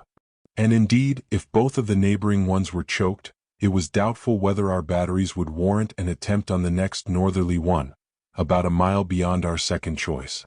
As we threaded our dim way through the labyrinth with the aid of map and compass, traversing rooms and corridors in every stage of ruin or preservation, clambering up ramps, crossing upper floors and bridges and clambering down again, encountering choked doorways and piles of debris, hastening now and then along finely preserved and uncannily immaculate stretches, taking false leads and retracing our way, in such cases removing the blind paper trail we had left, and once in a while striking the bottom of an open shaft through which daylight poured or trickled down, we were repeatedly tantalized by the sculptured walls along our route. Many must have told tales of immense historical importance, and only the prospect of later visits reconciled us to the need of passing them by. As it was, we slowed down once in a while and turned on our second torch. If we had had more films, we would certainly have paused briefly to photograph certain bas-reliefs, but time-consuming hand copying was clearly out of the question. I come now once more to a place where the temptation to hesitate, or to hint rather than state, is very strong. It is necessary, however, to reveal the rest to justify my course in discouraging further exploration.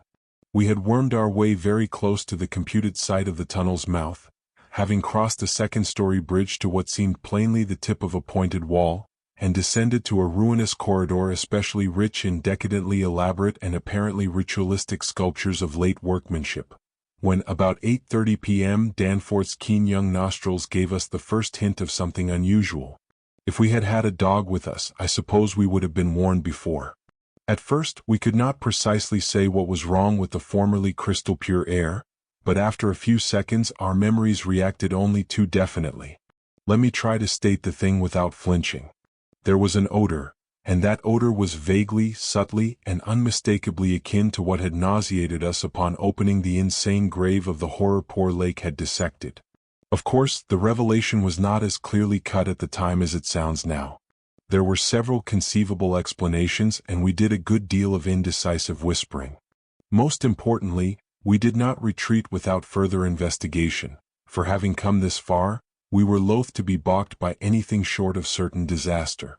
Anyway, what we must have suspected was altogether too wild to believe. Such things did not happen in any normal world. It was probably sheer irrational instinct which made us dim our single torch, tempted no longer by the decadent and sinister sculptures that leered menacingly from the oppressive walls, and which softened our progress to a cautious tiptoeing and crawling over the increasingly littered floor and heaps of debris. Danforth's eyes as well as his nose proved better than mine, for it was likewise he who first noticed the queer aspect of the debris after we had passed many half-choked arches leading to chambers and corridors on the ground level. It did not look quite as it ought after countless thousands of years of desertion, and when we cautiously turned on more light, we saw that a kind of swath seemed to have been lately tracked through it. The irregular nature of the litter precluded any definite marks, but in the smoother places, there were suggestions of the dragging of heavy objects. Once we thought there was a hint of parallel tracks as if of runners. This was what made us pause again. It was during that pause that we caught, simultaneously this time, the other odor ahead. Paradoxically, it was both a less frightful and a more frightful odor, less frightful intrinsically, but infinitely appalling in this place under the known circumstances. Unless, of course, Gedney. For the odor was the plain and familiar one of common petrol, everyday gasoline. Our motivation after that is something I will leave to psychologists. We knew now that some terrible extension of the camp horrors must have crawled into this night burial place of the eons, hence could no longer doubt any longer the existence of nameless conditions, present or at least recent, just ahead. Yet in the end we did let sheer burning curiosity, or anxiety, or auto-hypnotism, or vague thoughts of responsibility toward Gedney, or what not, drive us on. Danforth whispered again of the print he thought he had seen at the alley turning in the ruins above, and of the faint musical piping, potentially of tremendous significance in light of Lake's dissection report despite its close resemblance to the cave-mouth echoes of the windy peaks, which he thought he had shortly afterward half heard from unknown depths below. I, in my turn, whispered of how the camp was left, of what had disappeared, and of how the madness of a lone survivor might have conceived the inconceivable, a wild trip across the monstrous mountains and a descent into the unknown primal masonry, but we could not convince each other or even ourselves of anything definite. We had turned off all light as we stood still, and vaguely noticed that a trace of deeply filtered upper day kept the blackness from being absolute. Having automatically begun to move ahead, we guided ourselves by occasional flashes from our torch. The disturbed debris formed an impression we could not shake off, and the smell of gasoline grew stronger. More and more ruin met our eyes and hampered our feet until very soon, we saw that the forward way was about to cease. We had been all too correct in our pessimistic guess about that rift glimpsed from the air. Our tunnel quest was a blind one, and we were not even going to be able to reach the basement out of which the abyss-ward aperture opened. The torch, flashing over the grotesquely carved walls of the blocked corridor in which we stood, showed several doorways in various states of obstruction. From one of them, the gasoline odor, quite submerging that other hint of odor, came with especial distinctness. As we looked more steadily, we saw that beyond a doubt there had been a slight and recent clearing away of debris from that particular opening. Whatever the lurking horror might be, we believed the direct avenue toward it was now plainly manifest. I do not think anyone will wonder that we waited an appreciable time before making any further motion. And yet, when we did venture inside that black arch, our first impression was one of anticlimax. For amidst the littered expanse of that sculptured crypt, a perfect cube with sides of about 20 feet, there remained no recent object of instantly discernible size. So that we looked instinctively, though in vain, for a farther doorway. In another moment, however, Danforth's sharp vision had described a place where the floor debris had been disturbed, and we turned on both torches full strength. Though what we saw in that light was actually simple and trifling, I am none the less reluctant to tell of it because of what it implied. It was a rough leveling of the debris, upon which several small objects lay carelessly scattered, and at one corner of which a considerable amount of gasoline must have been spilled lately enough to leave a strong odor even at this extreme superplateau altitude. In other words, it could not be other than a sort of camp, a camp made by questing beings who, like us, had been turned back by the unexpectedly choked way to the abyss. Let me be plain. The scattered objects were, as far as substance was concerned, all from Lake's camp, and consisted of tin cans as queerly opened as those we had seen at that ravaged place, many spent matches, 3 illustrated books more or less curiously smudged, an empty ink bottle with its pictorial and instructional carton, a broken fountain pen, some oddly snipped fragments of fur and tent cloth, a used electric battery with a circular of directions, a folder that came with our type of tent heater, and a sprinkling of crumpled papers. It was all bad enough, but when we smoothed out the papers and looked at what was on them, we felt we had come to the worst. We had found certain inexplicably blotted papers at the camp which might have prepared us, yet the effect of the sight down there in the pre-human vaults of a nightmare city was almost too much to bear. A mad Gedney might have made the groups of dots in imitation of those found on the greenish soapstones, just as the dots on those insane five-pointed grave mounds might have been made. And he might conceivably have prepared rough, hasty sketches, varying in their accuracy or lack of it, which outlined the neighboring parts of the city and traced the way from a circularly represented place outside our previous route, a place we identified as a great cylindrical tower in the carvings and as a vast circular gulf glimpsed in our aerial survey, to the present five-pointed structure and the tunnel mouth therein. He might, I repeat, have prepared such sketches, for those before us were quite obviously compiled as our own had been from late sculptures somewhere in the glacial labyrinth, though not from the ones which we had seen and used. But what this art-blind bungler could never have done was to execute those sketches in a strange and assured technique perhaps superior, despite haste and carelessness, to any of the decadent carvings from which they were taken, the characteristic and unmistakable technique of the old ones themselves in the dead city's heyday. There are those who will say Danforth and I were utterly mad not to flee for our lives after that. Since our conclusions were now, notwithstanding their wildness, completely fixed, and of a nature I need not even mention to those who have read my account as far as this. Perhaps we were mad, for have I not said those horrible peaks were mountains of madness? But I think I can detect something of the same spirit, albeit in a less extreme form, in the men who stalk deadly beasts through African jungles to photograph them or study their habits. Half paralyzed with terror though we were, there was nevertheless fanned within us a blazing flame of awe and curiosity which triumphed in the end. Of course, we did not mean to face that, or those, which we knew had been there, but we felt that they must be gone by now. They would by this time have found the other neighboring entrance to the abyss, and have passed within to whatever night-black fragments of the past might await them in the ultimate gulf they had never seen. Or if that entrance too was blocked, they would have gone on to the north seeking another. They were, we remembered, partly independent of light. Looking back to that moment, I can scarcely recall just what precise form our new emotions took, just what change of immediate objective it was that so sharpened our sense of expectancy. We certainly did not mean to face what we feared, yet I will not deny that we may have had a lurking, unconscious wish to spy certain things from some hidden vantage point. Probably we had not given up our zeal to glimpse the abyss itself, though there was a new goal in the form of that great circular place shown on the crumpled sketches we had found.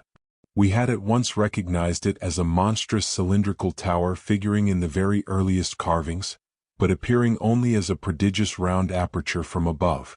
Something about the impressiveness of its rendering, even in these hasty diagrams, made us think that its subglacial levels must still form a feature of peculiar importance. Perhaps it embodied architectural marvels as yet unencountered by us. It was certainly of incredible age according to the sculptures in which it figured, being indeed among the first things built in the city. Its carvings, if preserved, could not but be highly significant. Moreover, it might form a good present link with the upper world, a shorter route than the one we were so carefully blazing, and probably that by which those others had descended. At any rate, the thing we did was to study the terrible sketches, which quite perfectly confirmed our own, and start back over the indicated course to the circular place. The course which our nameless predecessors must have traversed twice before us. The other neighboring gate to the abyss would lie beyond that. I need not speak of our journey, during which we continued to leave an economical trail of paper, for it was precisely the same in kind as that by which we had reached the cul-de-sac, except that it tended to adhere more closely to the ground level and even descend to basement corridors. Every now and then we could trace certain disturbing marks in the debris or litter underfoot.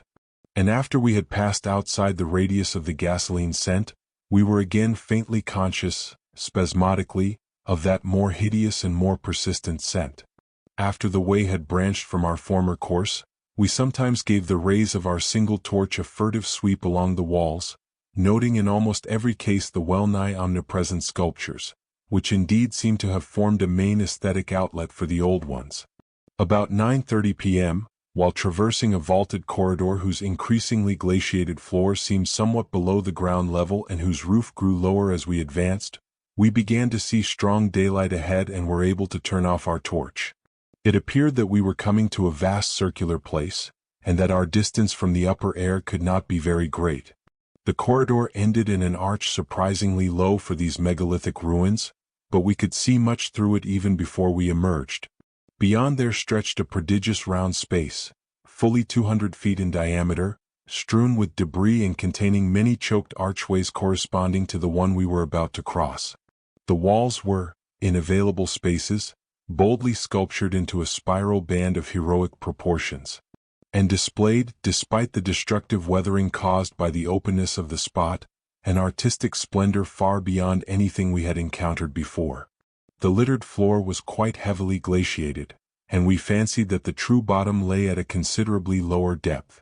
But the salient object of the place was the titanic stone ramp which, eluding the archways by a sharp turn outward into the open floor, wound spirally up the stupendous cylindrical wall like an inside counterpart of those once climbing outside the monstrous towers or ziggurats of antique Babylon. Only the rapidity of our flight and the perspective which confounded the descent with the tower's inner wall had prevented our noticing this feature from the air, and thus caused us to seek another avenue to the subglacial level. Pabody might have been able to tell what sort of engineering held it in place, but Danforth and I could merely admire and marvel. We could see mighty stone corbels and pillars here and there, but what we saw seemed inadequate to the function performed. The thing was excellently preserved up to the present top of the tower, a highly remarkable circumstance in view of its exposure, and its shelter had done much to protect the bizarre and disturbing cosmic sculptures on the walls. As we stepped out into the awesome half-daylight of this monstrous cylinder bottom, 50 million years old, and without doubt the most primally ancient structure ever to meet our eyes, we saw that the ramp traverse sides stretched dizzily up to a height of fully 60 feet. This, we recalled from our aerial survey, meant an outside glaciation of some 40 feet, since the yawning gulf we had seen from the plain had been at the top of an approximately 20-foot mound of crumbled masonry, somewhat sheltered for 3/4 of its circumference by the massive curving walls of a line of higher ruins. According to the sculptures, the original tower had stood in the center of an immense circular plaza, and had been perhaps 500 or 600 feet high, with tiers of horizontal discs near the top, and a row of needle-like spires along the upper rim. Most of the masonry had obviously toppled outward rather than inward, a fortunate event, since otherwise the ramp might have been shattered and the whole interior choked. As it was, the ramp showed sad battering, whilst the choking was such that all the archways at the bottom seemed to have been recently half-cleared. It took us only a moment to conclude that this was indeed the route by which those others had descended, and that this would be the logical route for our own ascent despite the long trail of paper we had left elsewhere. The tower's mouth was no farther from the foothills in our waiting plain than was the great terraced building we had entered, and any further subglacial exploration we might make on this trip would lie in this general region. Oddly, we were still thinking about possible later trips, even after all we had seen and guessed. Then as we picked our way cautiously over the debris of the great floor, there came a sight which for the time excluded all other matters. It was the neatly huddled array of 3 sledges in that farther angle of the ramp's lower and outward projecting course which had hitherto been screened from our view. There they were, the 3 sledges missing from Lake's camp, shaken by a hard usage which must have included forcible dragging along great reaches of snowless masonry and debris, as well as much hand portage over utterly unnavigable places. They were carefully and intelligently packed and strapped, and contained things memorably familiar enough: the gasoline stove, fuel cans, instrument cases, provision tins, tarpaulins obviously bulging with books, and some bulging with less obvious contents, everything derived from Lake's equipment. After what we had found in that other room, we were in a measure prepared for this encounter. The really great shock came when we stepped over and undid one tarpaulin whose outlines had peculiarly disquieted us. It seems that others as well as Lake had been interested in collecting typical specimens, for there were two here, both stiffly frozen, perfectly preserved, patched with adhesive plaster where some wounds around the neck had occurred, and wrapped with patent care to prevent further damage. They were the bodies of young Gedney and the missing dog. Chapter 10. Many people will probably judge us callous as well as mad for thinking about the northward tunnel and the abyss so soon after our somber discovery. I am not prepared to say that we would have immediately revived such thoughts, but for a specific circumstance which broke in upon us and set up a whole new train of speculation. We had replaced the tarpaulin over poor Gedney and were standing in a kind of mute bewilderment, when sounds finally reached our consciousness. These were the first sounds we had heard since descending out of the open, where the mountain wind whined faintly from its unearthly heights. Well known and mundane though they were, their presence in this remote world of death was more unexpected and unnerving than any grotesque or fabulous tones could possibly have been. They upset all our notions of cosmic harmony. Had it been some trace of that bizarre musical piping over a wide range, which Lake's dissection report had led us to expect in those others, and which, indeed, our overwrought fancies had been reading into every wind howl we had heard since coming on the camp horror, it would have had a kind of hellish congruity with the aeon-dead region around us. A voice from other epochs belongs in a graveyard of other epochs. As it was, however, the noise shattered all our profoundly seated adjustments, all our tacit acceptance of the inner Antarctic as a waste, as utterly and irrevocably void of every vestige of normal life as the sterile disk of the moon. What we heard was not the fabulous note of any buried blasphemy of elder Earth, from whose supernal toughness an age-denied polar sun had evoked a monstrous response. Instead, it was a sound so mockingly normal, and so unerringly familiarized by our sea days off Victoria Land and our camp days at McMurdo Sound, that we shuddered to think of it here, where such things ought not to be. To be brief, it was simply the raucous squawking of a penguin. The muffled sound floated from subglacial recesses, nearly opposite to the corridor whence we had come. These regions were clearly in the direction of that other tunnel to the vast abyss. The presence of a living water bird in such a direction, in a world whose surface was one of age-long and uniform lifelessness, could lead to only one conclusion. Hence, our first thought was to verify the objective reality of the sound. It was, indeed, repeated, and seemed at times to come from more than one throat. Seeking its source, we entered an archway from which much debris had been cleared. We resumed our trailblazing, with an added paper supply taken with curious repugnance from one of the tarpaulin bundles on the sledges, when we left daylight behind. As the glaciated floor gave place to a litter of detritus, we plainly discerned some curious dragging tracks. Once, Danforth found a distinct print of a sort whose description would be only too superfluous. The course indicated by the penguin cries was precisely what our map and compass prescribed as an approach to the more northerly tunnel mouth. We were glad to find that a bridgeless thoroughfare on the ground and basement levels seemed open. The tunnel, according to the chart, ought to start from the basement of a large pyramidal structure which we seemed vaguely to recall from our aerial survey as remarkably well preserved.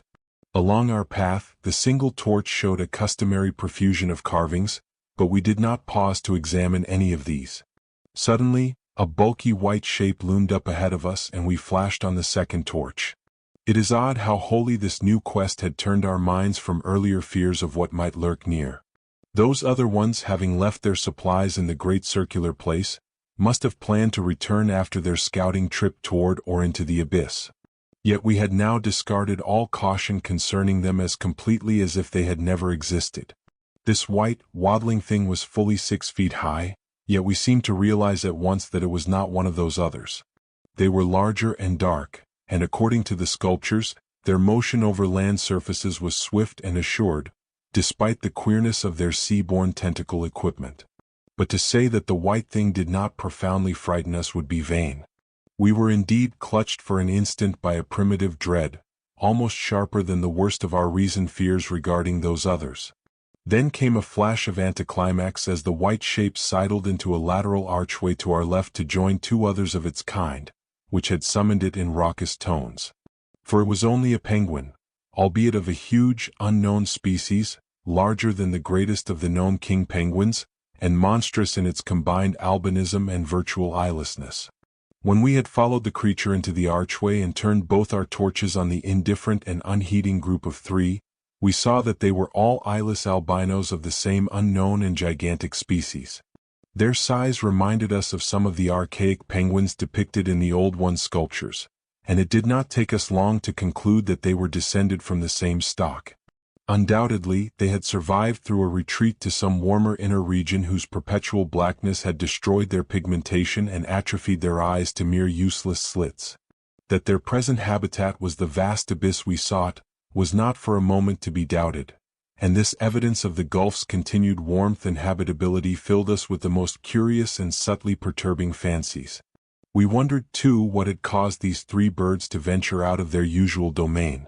The state and silence of the great dead city made it clear that it had at no time been a habitual seasonal rookery. The manifest indifference of the trio to our presence made it seem odd that any passing party of those others should have startled them. Was it possible that those others had taken some aggressive action or tried to increase their meat supply? We doubted whether that pungent odor which the dogs had hated could cause an equal antipathy in these penguins, since their ancestors had obviously lived on excellent terms with the Old Ones, an amicable relationship which must have survived in the abyss below as long as any of the Old Ones remained. Regretting, in a flare-up of the old spirit of pure science, that we could not photograph these anomalous creatures, we shortly left them to their squawking and pushed on toward the abyss whose openness was now so positively proved to us, and whose exact direction occasional penguin tracks made clear. Not long afterward, a steep descent in a long, low, doorless, and peculiarly sculptureless corridor led us to believe that we were approaching the tunnel mouth at last. We had passed two more penguins and heard others immediately ahead. Then the corridor ended in a prodigious open space which made us gasp involuntarily, a perfect inverted hemisphere, obviously deep underground, fully 100 feet in diameter and 50 feet high. Low archways opened around all parts of the circumference but one, and that one yawned cavernously with a black arched aperture which broke the symmetry of the vault to a height of nearly 15 feet. It was the entrance to the great abyss. In this vast hemisphere, whose concave roof was impressively though decadently carved to a likeness of the primordial celestial dome, a few albino penguins waddled, aliens there but indifferent and unseeing. The black tunnel yawned indefinitely off at a steep descending grade, its aperture adorned with grotesquely chiseled jambs and lintel. From that cryptical mouth, we fancied a current of slightly warmer air and perhaps even a suspicion of vapor proceeded. We wondered what living entities, other than penguins, the limitless void below, and the contiguous honeycombings of the land and the Titan mountains, might conceal. We wondered too whether the trace of mountaintop smoke at first suspected by Poor Lake, as well as the odd haze we had ourselves perceived around the rampart-crowned peak, might not be caused by the tortuous-channeled rising of some such vapor from the unfathomed regions of Earth's core. Entering the tunnel, we saw that its outline was, at least at the start, about 15 feet each way, sides, floor, and arched roof composed of the usual megalithic masonry. The sides were sparsely decorated with cartouches of conventional designs in a late, decadent style, and all the construction and carving were marvelously well preserved. The floor was quite clear, except for a slight detritus bearing outgoing penguin tracks and the inward tracks of those others. The farther one advanced, the warmer it became, so that we were soon unbuttoning our heavy garments. We wondered whether there were any actually igneous manifestations below, and whether the waters of that sunless sea were hot. After a short distance, the masonry gave place to solid rock, though the tunnel kept the same proportions and presented the same aspect of carved regularity. Occasionally, its varying grade became so steep that grooves were cut in the floor. Several times, we noted the mouths of small lateral galleries not recorded in our diagrams, none of them such as to complicate the problem of our return, and all of them welcome as possible refuges in case we met unwelcome entities on their way back from the abyss. The nameless scent of such things was very distinct. Doubtless it was suicidally foolish to venture into that tunnel under the known conditions, but the lure of the unplumbed is stronger in certain persons than most suspect.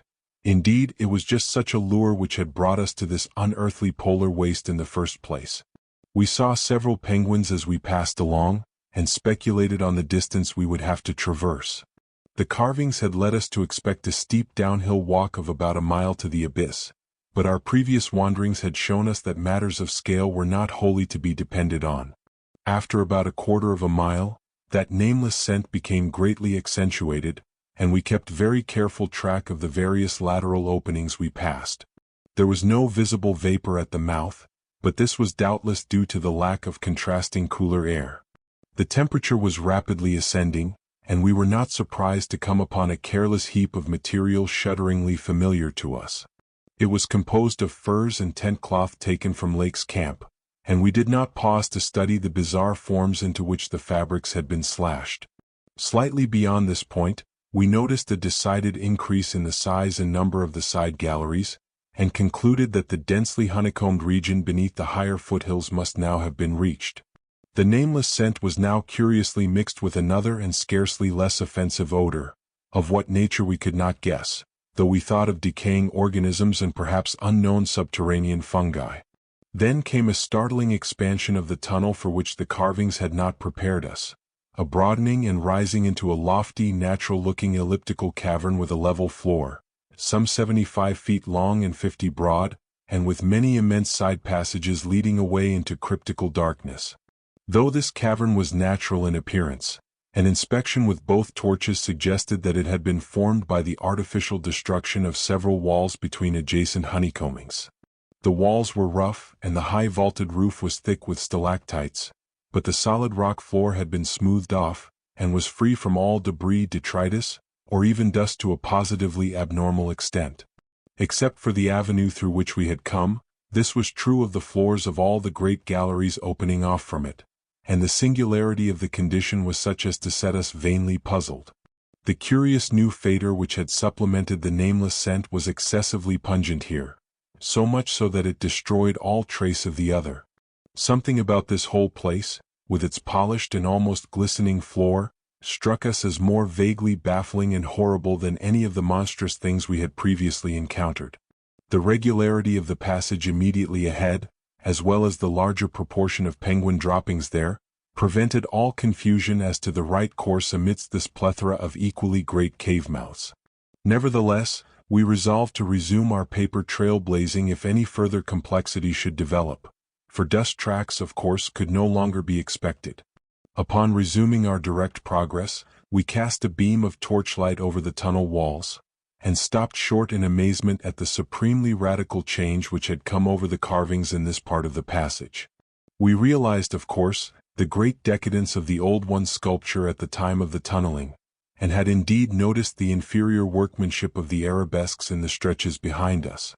But now, in this deeper section beyond the cavern, there was a sudden difference wholly transcending explanation, a difference in basic nature as well as in mere quality, and involving so profound and calamitous a degradation of skill that nothing in the hitherto observed rate of decline could have led one to expect it. This new and degenerate work was coarse, bold, and wholly lacking in delicacy of detail.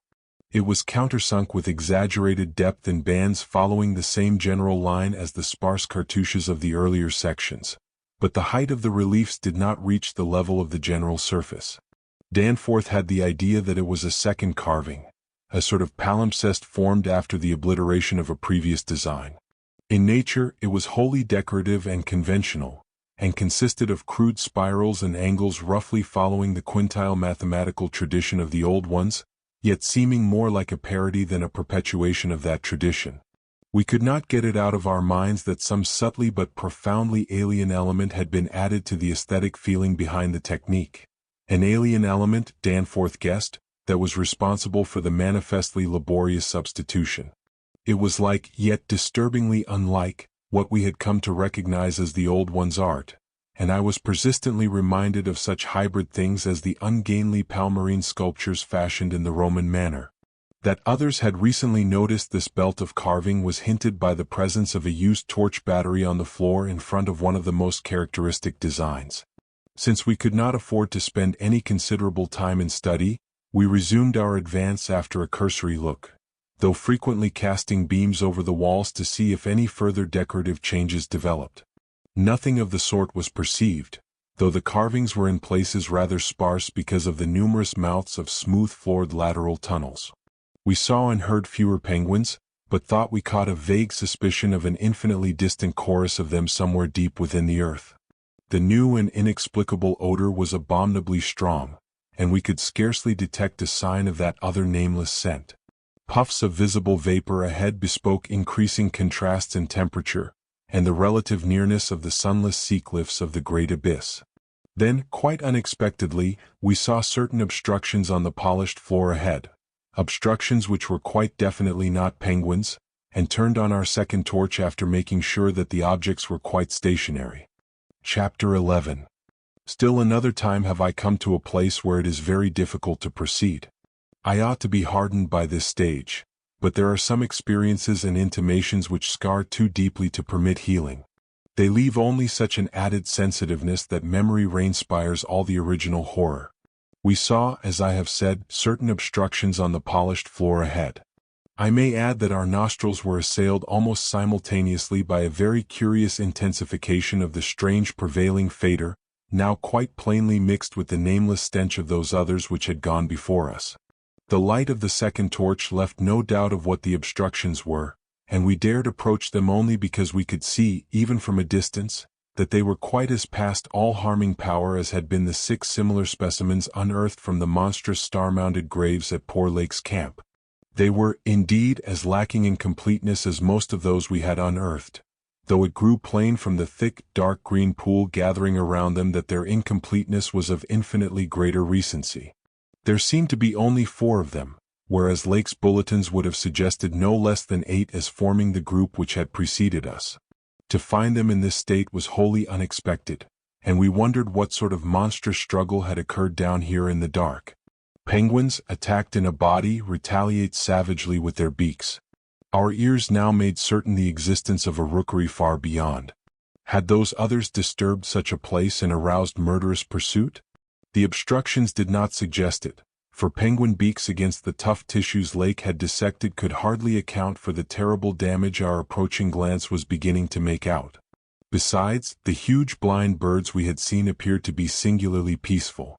Had there then been a struggle among those others, and were the absent 4 responsible? So where were they? Were they close at hand and likely to form an immediate menace to us? We glanced anxiously at some of the smooth-floored lateral passages as we continued our slow and frankly reluctant approach. Whatever the conflict was, it had clearly been that which had frightened the penguins into their unaccustomed wandering. It must, then, have arisen near that faintly heard rookery in the incalculable gulf beyond, since there were no signs that any birds had normally dwelt here. Perhaps, we reflected, there had been a hideous running fight, with the weaker party seeking to get back to the cached sledges when their pursuers finished them. One could picture the demoniac fray between namelessly monstrous entities as it surged out of the black abyss with great clouds of frantic penguins squawking and scurrying ahead. I say that we approached those sprawling and incomplete obstructions slowly and reluctantly. Would to heaven we had never approached them at all, but had run back at top speed out of that blasphemous tunnel with the greasily smooth floors and the degenerate murals aping and mocking the things they had superseded, run back before we had seen what we did see, and before our minds were burned with something which will never let us breathe easily again.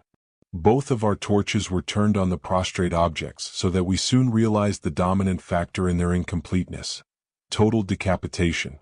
Mauled, compressed, twisted, and ruptured as they were, from each one the tentacled starfish head had been removed. As we drew near, we saw that the manner of removal looked more like some hellish tearing or suction than like any ordinary form of cleavage. Their noisome dark green ichor formed a large, spreading pool, but its stench was half overshadowed by that newer and stranger stench, here more pungent than at any other point along our route. Only when we had come very close to the sprawling obstructions could we trace that second, unexplainable fader to any immediate source. The instant we did so, Danforth, remembering certain very vivid sculptures of the Old One's history in the Permian Age 150 million years ago, gave vent to a nerve-tortured cry which echoed hysterically through that vaulted and archaic passage with the evil palimpsest carvings. I came only just short of echoing his cry myself, for I had seen those primal sculptures too, and had shudderingly admired the way the nameless artist had suggested that hideous slime coating found on certain incomplete and prostrate old ones. those whom the frightful Shoggoths had characteristically slain and sucked to a ghastly headlessness in the Great War of Resubjugation. They were infamous, nightmare sculptures even when telling of age-old, bygone things. For Shoggoths and their work ought not to be seen by human beings or portrayed by any beings. The mad author of the Necronomicon had nervously tried to swear that none had been bred on this planet, and that only drugged dreamers had ever conceived them. Formless protoplasm able to mock and reflect all forms and organs and processes, viscous agglutinations of bubbling cells, rubbery 15-foot spheroids infinitely plastic and ductile, slaves of suggestion, builders of cities, more and more sullen, more and more intelligent, more and more amphibious, more and more imitative, great God! What madness made even those blasphemous old ones willing to use and to carve such things? And now, when Danforth and I saw the freshly glistening and reflectively iridescent black slime which clung thickly to those headless bodies, and stank obscenely with that new unknown odor whose cause only a diseased fancy could envisage, clung to those bodies and sparkled less voluminously on a smooth part of the accursedly resculptured wall in a series of grouped dots, we understood the quality of cosmic fear to its uttermost depths. It was not fear of those four missing others, for all too well did we suspect they would do no harm again. Poor devils! After all, they were not evil things of their kind. They were the men of another age and another order of being. Nature had played a hellish jest on them, as it will on any others that human madness, callousness, or cruelty may hereafter drag up in that hideously dead or sleeping polar waste, and this was their tragic homecoming. They had not been even savages, for what indeed had they done? That awful awakening in the cold of an unknown epoch, perhaps an attack by the furry, frantically barking quadrupeds, and a dazed defense against them and the equally frantic white simians with the queer wrappings and paraphernalia, poor Lake, poor Gedney, and poor old ones. Scientists to the last, what had they done that we would not have done in their place? God, what intelligence and persistence! What a facing of the incredible, just as those carven kinsmen and forebears had faced things only a little less incredible. Radiates, vegetables, monstrosities, star spawn, whatever they had been, they were men. They had crossed the icy peaks on whose templed slopes they had once worshipped and roamed among the tree ferns. They had found their dead city brooding under its curse, and had read its carved latter days as we had done. They had tried to reach their living fellows in fabled depths of blackness they had never seen. And what had they found? All this flashed in unison through the thoughts of Danforth and me as we looked from those headless, slime-coated shapes to the loathsome palimpsest sculptures and the diabolical dot groups of fresh slime on the wall beside them, looked and understood what must have triumphed and survived down there in the cyclopean water city of that night, penguin-fringed abyss, whence even now a sinister curling mist had begun to belch pallidly as if in answer to Danforth's hysterical scream. The shock of recognizing that monstrous slime and headlessness had frozen us into mute, motionless statues. It is only through later conversations that we have learned of the complete identity of our thoughts at that moment. It seemed like ages that we stood there, but actually it could not have been more than 10 or 15 seconds. That hateful, pallid mist curled forward as if veritably driven by some remoter advancing bulk, and then came a sound which upset much of what we had just decided, and in so doing broke the spell and enabled us to run like mad past squawking, confused penguins over our former trail back to the city, along ice-sunken megalithic corridors to the great open circle, and up that archaic spiral ramp in a frenzied automatic plunge for the sane outer air and light of day. The new sound, as I have intimated, upset much that we had decided, because it was what poor Lake's dissection had led us to attribute to those we had just judged dead. It was, Danforth later told me, precisely what he had caught in infinitely muffled form when at that spot beyond the alley corner above the glacial level, and it certainly had a shocking resemblance to the windpipings we had both heard around the lofty mountain caves. At the risk of seeming puerile, I will add another thing too, if only because of the surprising way Danforth's impression chimed with mine. Of course, common reading is what prepared us both to make the interpretation, though Danforth has hinted at queer notions about unsuspected and forbidden sources to which Poe may have had access when writing his Arthur Gordon Pym a century ago.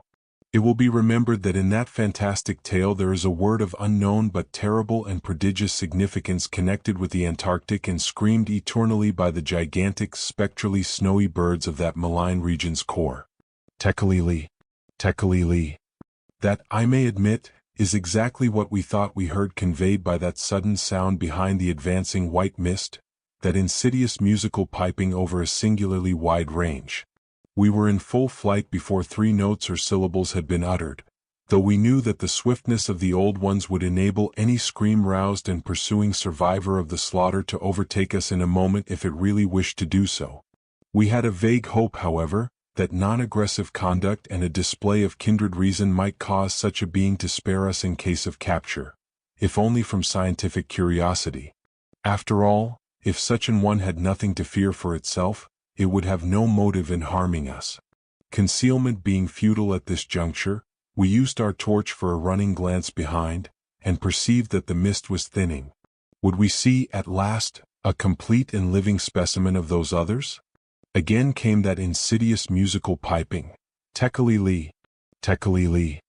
Then, noting that we were actually gaining on our pursuer, it occurred to us that the entity might be wounded. We could take no chances, however, since it was very obviously approaching in answer to Danforth's scream rather than in flight from any other entity. The timing was too close to admit of doubt. Of the whereabouts of that less conceivable and less mentionable nightmare, that fetid, unglimpsed mountain of slime-spewing protoplasm whose race had conquered the abyss and sent land pioneers to recarve and squirm through the burrows of the hills, we could form no guess, and it cost us a genuine pang to leave this probably crippled old one, perhaps a lone survivor, to the peril of recapture and a nameless fate. Thank heaven we did not slacken our run. The curling mist had thickened again and was driving ahead with increased speed, whilst the straying penguins in our rear were squawking and screaming and displaying signs of panic, really surprising in view of their relatively minor confusion when we had passed them. Once more came that sinister, wide-ranged piping. Tekalili. Tekalili. We had been wrong. The thing was not wounded, but had merely paused on encountering the bodies of its fallen kindred and the hellish slime inscription above them. We could never know what that demon message was, but those burials at Lake's camp had shown how much importance the beings attached to their dead. Our recklessly used torch now revealed ahead of us the large open cavern where various ways converged, and we were glad to be leaving those morbid palimpsest sculptures, almost felt even when scarcely seen, behind. Another thought which the advent of the cave inspired was the possibility of losing our pursuer at this bewildering focus of large galleries. There were several of the blind albino penguins in the open space, and it seemed clear that their fear of the oncoming entity was extreme to the point of unaccountability. If at that point we dimmed our torch to the very lowest limit of traveling, keeping it strictly in front of us, the frightened squawking motions of the huge birds in the mist might muffle our footfalls, screen our true course, and somehow set up a false lead. Amidst the churning, spiraling fog, the littered and unlistening floor of the main tunnel beyond this point, as differing from the other morbidly polished burrows, could hardly form a highly distinguishing feature, even, so far as we could conjecture, for those indicated special senses which made the old ones partly though imperfectly independent of light in emergencies. In fact, we were somewhat apprehensive lest we go astray ourselves in our haste. For we had, of course, decided to keep straight on toward the dead city, since the consequences of loss in those unknown foothill honeycombings would be unthinkable. The fact that we survived and emerged is sufficient proof that the thing did take a wrong gallery whilst we providentially hit on the right one. The penguins alone could not have saved us, but in conjunction with the mist, they seemed to have done so. Only a benign fate kept the curling vapors thick enough at the right moment, for they were constantly shifting and threatening to vanish. Indeed, they did lift for a second just before we emerged from the nauseously resculptured tunnel into the cave, so that we actually caught one first and only half glimpse of the oncoming entity as we cast a final, desperately fearful glance backward before dimming the torch and mixing with the penguins in the hope of dodging pursuit.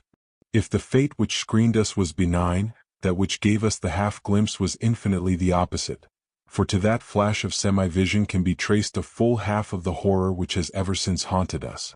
Our exact motive in looking back again was perhaps no more than the immemorial instinct of the pursued to gauge the nature and course of its pursuer, Or perhaps it was an automatic attempt to answer a subconscious question raised by one of our senses. In the midst of our flight, with all our faculties centered on the problem of escape, we were in no condition to observe and analyze details. Yet even so, our latent brain cells must have wondered at the message brought by our nostrils. Afterward we realized what it was, that our retreat from the fetid slime coating on those headless obstructions, and the coincident approach of the pursuing entity, had not brought us the exchange of stenches which logic called for. In the neighborhood of the prostrate things, that new and lately unexplainable fader had been wholly dominant. But by this time, it ought to have largely given place to the nameless stench associated with those others. This it had not done, for instead, the newer and less bearable smell was now virtually undiluted, and growing more and more poisonously insistent each second. So we glanced back, simultaneously it would appear, though no doubt the incipient motion of one prompted the imitation of the other. As we did so, we flashed both torches full strength at the momentarily thinned mist, either from sheer primitive anxiety to see all we could, or in a less primitive but equally unconscious effort to dazzle the entity before we dimmed our light and dodged among the penguins of the labyrinth center ahead. Unhappy act. Not Orpheus himself or Lot's wife, paid much more dearly for a backward glance. And again came that shocking wide-ranged piping, "Tekeli-li, Tekeli-li." I might as well be frank, even if I cannot bear to be quite direct, in stating what we saw, though at the time we felt that it was not to be admitted even to each other. The words reaching the reader can never even suggest the awfulness of the sight itself. It crippled our consciousness so completely that I wonder if we had the residual sense to dim our torches as planned, and to strike the right tunnel toward the dead city. Instinct alone must have carried us through, perhaps better than reason could have done, though if that was what saved us, we paid a high price. Of course we certainly had little enough left. Danforth was totally unstrung, and the first thing I remember of the rest of the journey was hearing him light-headedly chant an hysterical formula in which I alone of mankind could have found anything but insane irrelevance. It reverberated in falsetto echoes among the squawks of the penguins, reverberated through the vaultings ahead and, thank God, through the now empty vaultings behind. He could not have begun it at once, else we would not have been alive and blindly racing. I shudder to think of what a shade of difference in his nervous reactions might have brought. South Station under, Washington under, Park Street under, Kendall, Central, Harvard. The poor fellow was chanting the familiar stations of the Boston-Cambridge tunnel that burrowed through our peaceful native soil thousands of miles away in New England. Yet to me the ritual had neither irrelevance nor home feeling. It had only horror because I knew unerringly the monstrous, nefandous analogy that had suggested it. We had expected, upon looking back, to see a terrible and incredibly moving entity if the mists were thin enough, but of that entity we had formed a clear idea. What we did see, for the mists were indeed all too malignly thinned, was something altogether different, and immeasurably more hideous and detestable. It was the utter, objective embodiment of the fantastic novelist's thing that should not be, and its nearest comprehensible analogue is a vast, onrushing subway train as one sees it from a station platform, the great black front looming colossally out of infinite subterranean distance, constellated with strangely colored lights and filling the prodigious burrow as a piston fills a cylinder. But we were not on a station platform. We were on the track ahead as the nightmare plastic column of fetid black iridescence oozed tightly onward through its 15-foot sinus, gathering unholy speed and driving before it a spiral, re-thickening cloud of the pallid abyss vapor. It was a terrible, indescribable thing vaster than any subway train, a shapeless congeries of protoplasmic bubbles, faintly self-luminous, and with myriads of temporary eyes forming and unforming as pustules of greenish light all over the tunnel-filling front that bore down upon us, crushing the frantic penguins and slithering over the glistening floor that it and its kind had swept so evilly free of all litter. Still came that eldritch, mocking cry, "Tekeli-li, Tekeli-li." And at last we remembered that the demoniac Shoggoths, given life, thought, and plastic organ patterns solely by the old ones, and having no language save that which the dot groups expressed, had likewise no voice save the imitated accents of their bygone masters. Chapter 12. Danforth and I remember emerging into the great sculptured hemisphere and navigating our way back through the cyclopean rooms and corridors of the dead city. However, these are purely dream fragments, devoid of any conscious memory of will, specific details, or physical effort. It felt as though we floated in a nebulous world, a dimension without time, cause, or orientation. The gray half-light of the vast circular space somewhat sobered us, but we avoided the cached sledges and did not look again at poor Gedney and the dog. They rest in a strange and titanic mausoleum, and I hope the end of this planet finds them undisturbed. As we struggled up the colossal spiral incline, we first felt the terrible fatigue and shortness of breath caused by our race through the thin plateau air. But not even the fear of collapse could make us pause before reaching the normal outer realm of sun and sky. There was something vaguely fitting about our departure from those buried epochs. As we wound our panting way up the 60-foot cylinder of primal masonry, we glimpsed beside us a continuous procession of heroic sculptures, crafted in the dead race's early and undecayed style. It was a farewell from the old ones written 50 million years ago. Finally scrambling out at the top, we found ourselves on a great mound of tumbled blocks. The curved walls of higher stonework rose westward, and the brooding peaks of the great mountains showed beyond the more crumbled structures toward the east. The low Antarctic midnight sun peered redly from the southern horizon through rifts in the jagged ruins. The terrible age and deadness of the nightmare city seemed even starker by contrast with such relatively known and accustomed things as the polar landscape. The sky above was a churning, opalescent mass of tenuous ice vapors, and the cold clutched at our vitals.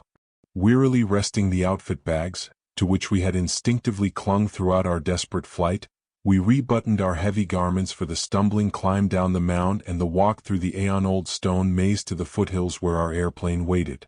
We said nothing at all of what had set us fleeing from the darkness of Earth's secret and archaic depths. In less than 15 minutes, we had found the steep grade to the foothills, the probable ancient terrace, by which we had descended. We could now see the dark bulk of our great plane amidst the sparse ruins on the rising slope ahead. Halfway uphill toward our goal, we paused for a momentary breathing spell and turned to look again at the fantastic primordial tangle of incredible stone shapes below us, once more outlined mystically against an unknown west. As we did so, we saw that the sky beyond had lost its morning haziness. The restless ice vapors had moved up to the zenith, where their mocking outlines seemed on the point of settling into some bizarre pattern they feared to make quite definite or conclusive.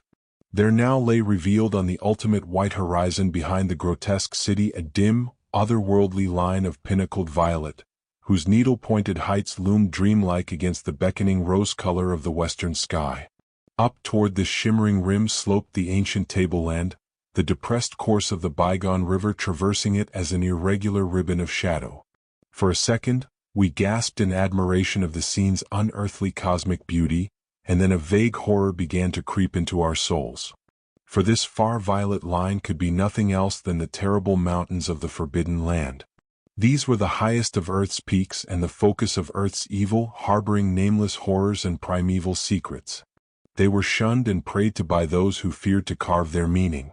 Untrodden by any living thing on Earth, but visited by sinister lightnings and sending strange beams across the plains in the polar night, beyond doubt, the unknown archetype of that dreaded Cthulhu in the cold waste beyond abhorrent lung, whereof unholy primal legends hint evasively.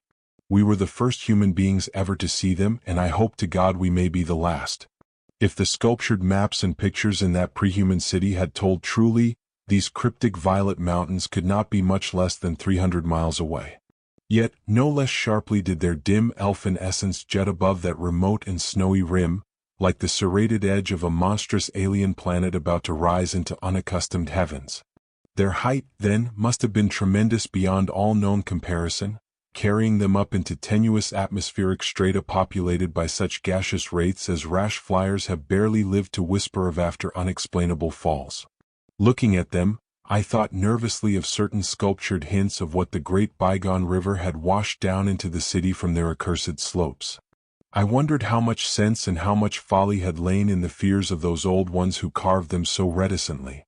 I recalled how their northerly end must come near the coast at Queen Mary Land, where even at that moment, Sir Douglas Mawson's expedition was doubtless working less than 1,000 miles away. I hoped that no evil fate would give Sir Douglas and his men a glimpse of what might lie beyond the protecting coastal range. Such thoughts reflected my overwrought condition at the time, and Danforth seemed to be even worse. Yet, long before we had passed the great star-shaped ruin and reached our plain, our fears had transferred to the lesser but still vast enough range whose recrossing lay ahead of us. From these foothills, the black, ruin-crusted slopes reared up starkly and hideously against the east, again reminding us of those strange Asian paintings of Nicholas Roerich.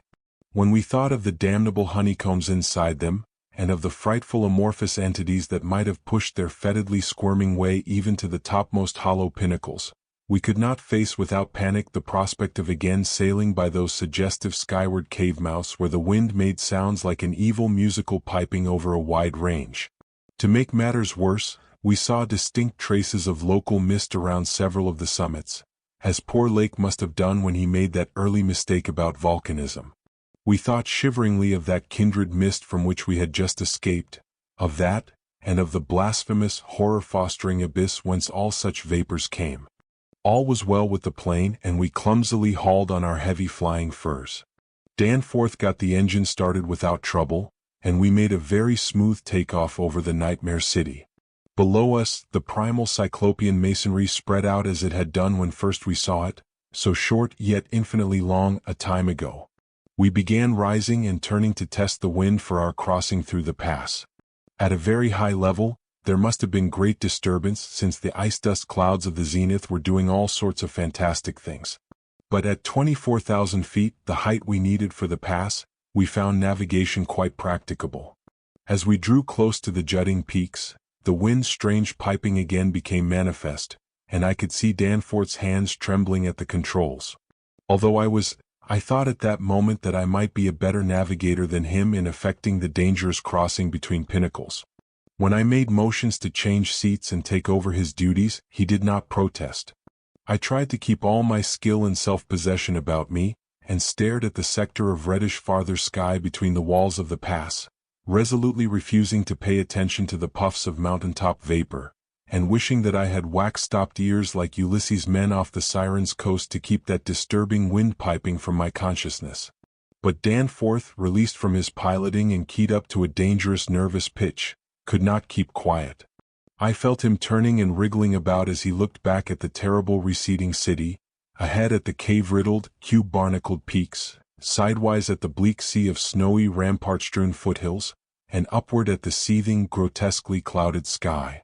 It was then, just as I was trying to steer safely through the pass, that his mad shrieking brought us so close to disaster by shattering my tight hold on myself and causing me to fumble helplessly with the controls for a moment. A second afterward, my resolution triumphed and we made the crossing safely, yet I am afraid that Danforth will never be the same again. I have said that Danforth refused to tell me what final horror made him scream out so insanely, a horror which, I feel sadly sure, is mainly responsible for his present breakdown. We had snatches of shouted conversation above the wind's piping and the engines buzzing as we reached the safe side of the range and swooped slowly down toward the camp, but that had mostly to do with the pledges of secrecy we had made as we prepared to leave the nightmare city. Certain things we had agreed were not for people to know and discuss lightly, and I would not speak of them now but for the need of heading off that Starkweather expedition, and others at any cost. It is absolutely necessary for the peace and safety of mankind that some of Earth's dark, dead corners and unplumbed depths be left alone, lest sleeping abnormalities wake to resurgent life, and blasphemously surviving nightmares squirm and splash out of their black lairs to newer and wider conquests. All that Danforth has ever hinted is that the final horror was a mirage. It was not, he declares, anything connected with the cubes and caves of echoing, vaporous, wormily honeycombed mountains of madness which we crossed. Instead, it was a single fantastic demonic glimpse, among the churning zenith clouds, of what lay back of those other violet westward mountains which the old ones had shunned and feared. It is very probable that the thing was a sheer delusion born of the previous stresses we had passed through, and of the actual, though unrecognized, mirage of the dead transmontane city experienced near Lake's camp the day before. But it was so real to Danforth that he still suffers from it still. He has on rare occasions whispered disjointed and irresponsible things about the black pit, the carven rim, the proto-Shoggoths, the windowless solids with 5 dimensions, the nameless cylinder, the elder Pharos, Yog-Sothoth, the primal white jelly, the color out of space, the wings, the eyes in darkness, the moon ladder, the original, the eternal, the undying, and other bizarre conceptions. But when he is fully himself, he repudiates all this and attributes it to his curious and macabre reading of earlier years. Danforth, indeed, is known to be among the few who have ever dared go completely through that worm-riddled copy of the Necronomicon kept under lock and key in the college library. The higher sky as we crossed the range was surely vaporous and disturbed enough. Although I did not see the zenith, I can well imagine that its swirls of ice dust may have taken strange forms. Imagination, knowing how vividly distant scenes can sometimes be reflected, refracted, and magnified by such layers of restless cloud, might easily have supplied the rest. And of course, Danforth did not hint any of those specific horrors until after his memory had had a chance to draw on his bygone reading. He could never have seen so much in one instantaneous glance. At the time, his shrieks were confined to the repetition of a single mad word of all too obvious source. Tekalili. Tekalili.